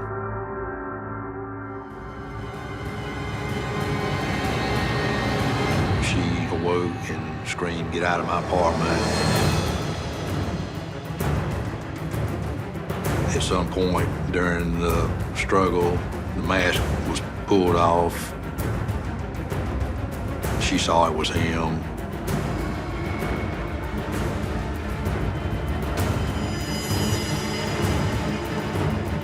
He confessed to strangling her to death.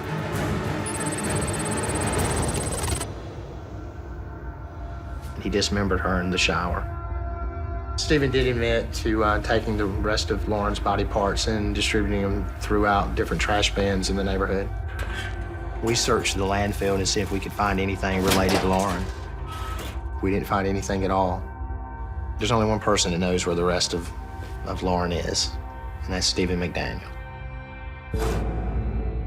I think that for Stephen, the clock ran out. He didn't think that police were gonna find that torso that morning. He was counting on the dumpster coming in and picking up that trash bin and taking it to the landfill. After that, you know, everything was in motion and he didn't have time to catch up. I believe Stephen's motive was purely lust, murder, all wrapped up into one. As far as I'm concerned, Stephen McDaniel is the poster child for a sociopath. He knew exactly what he was doing. He planned the murder, and then he carried it out. He's the worst kind of killer. Stephen McDaniel is sentenced to life in prison for the murder of Lauren Giddings. Initially, they were going to go for the death penalty on this case, but due to the fact that Lauren didn't believe in the death penalty, they did not want to hand it out to Stephen in memory of her.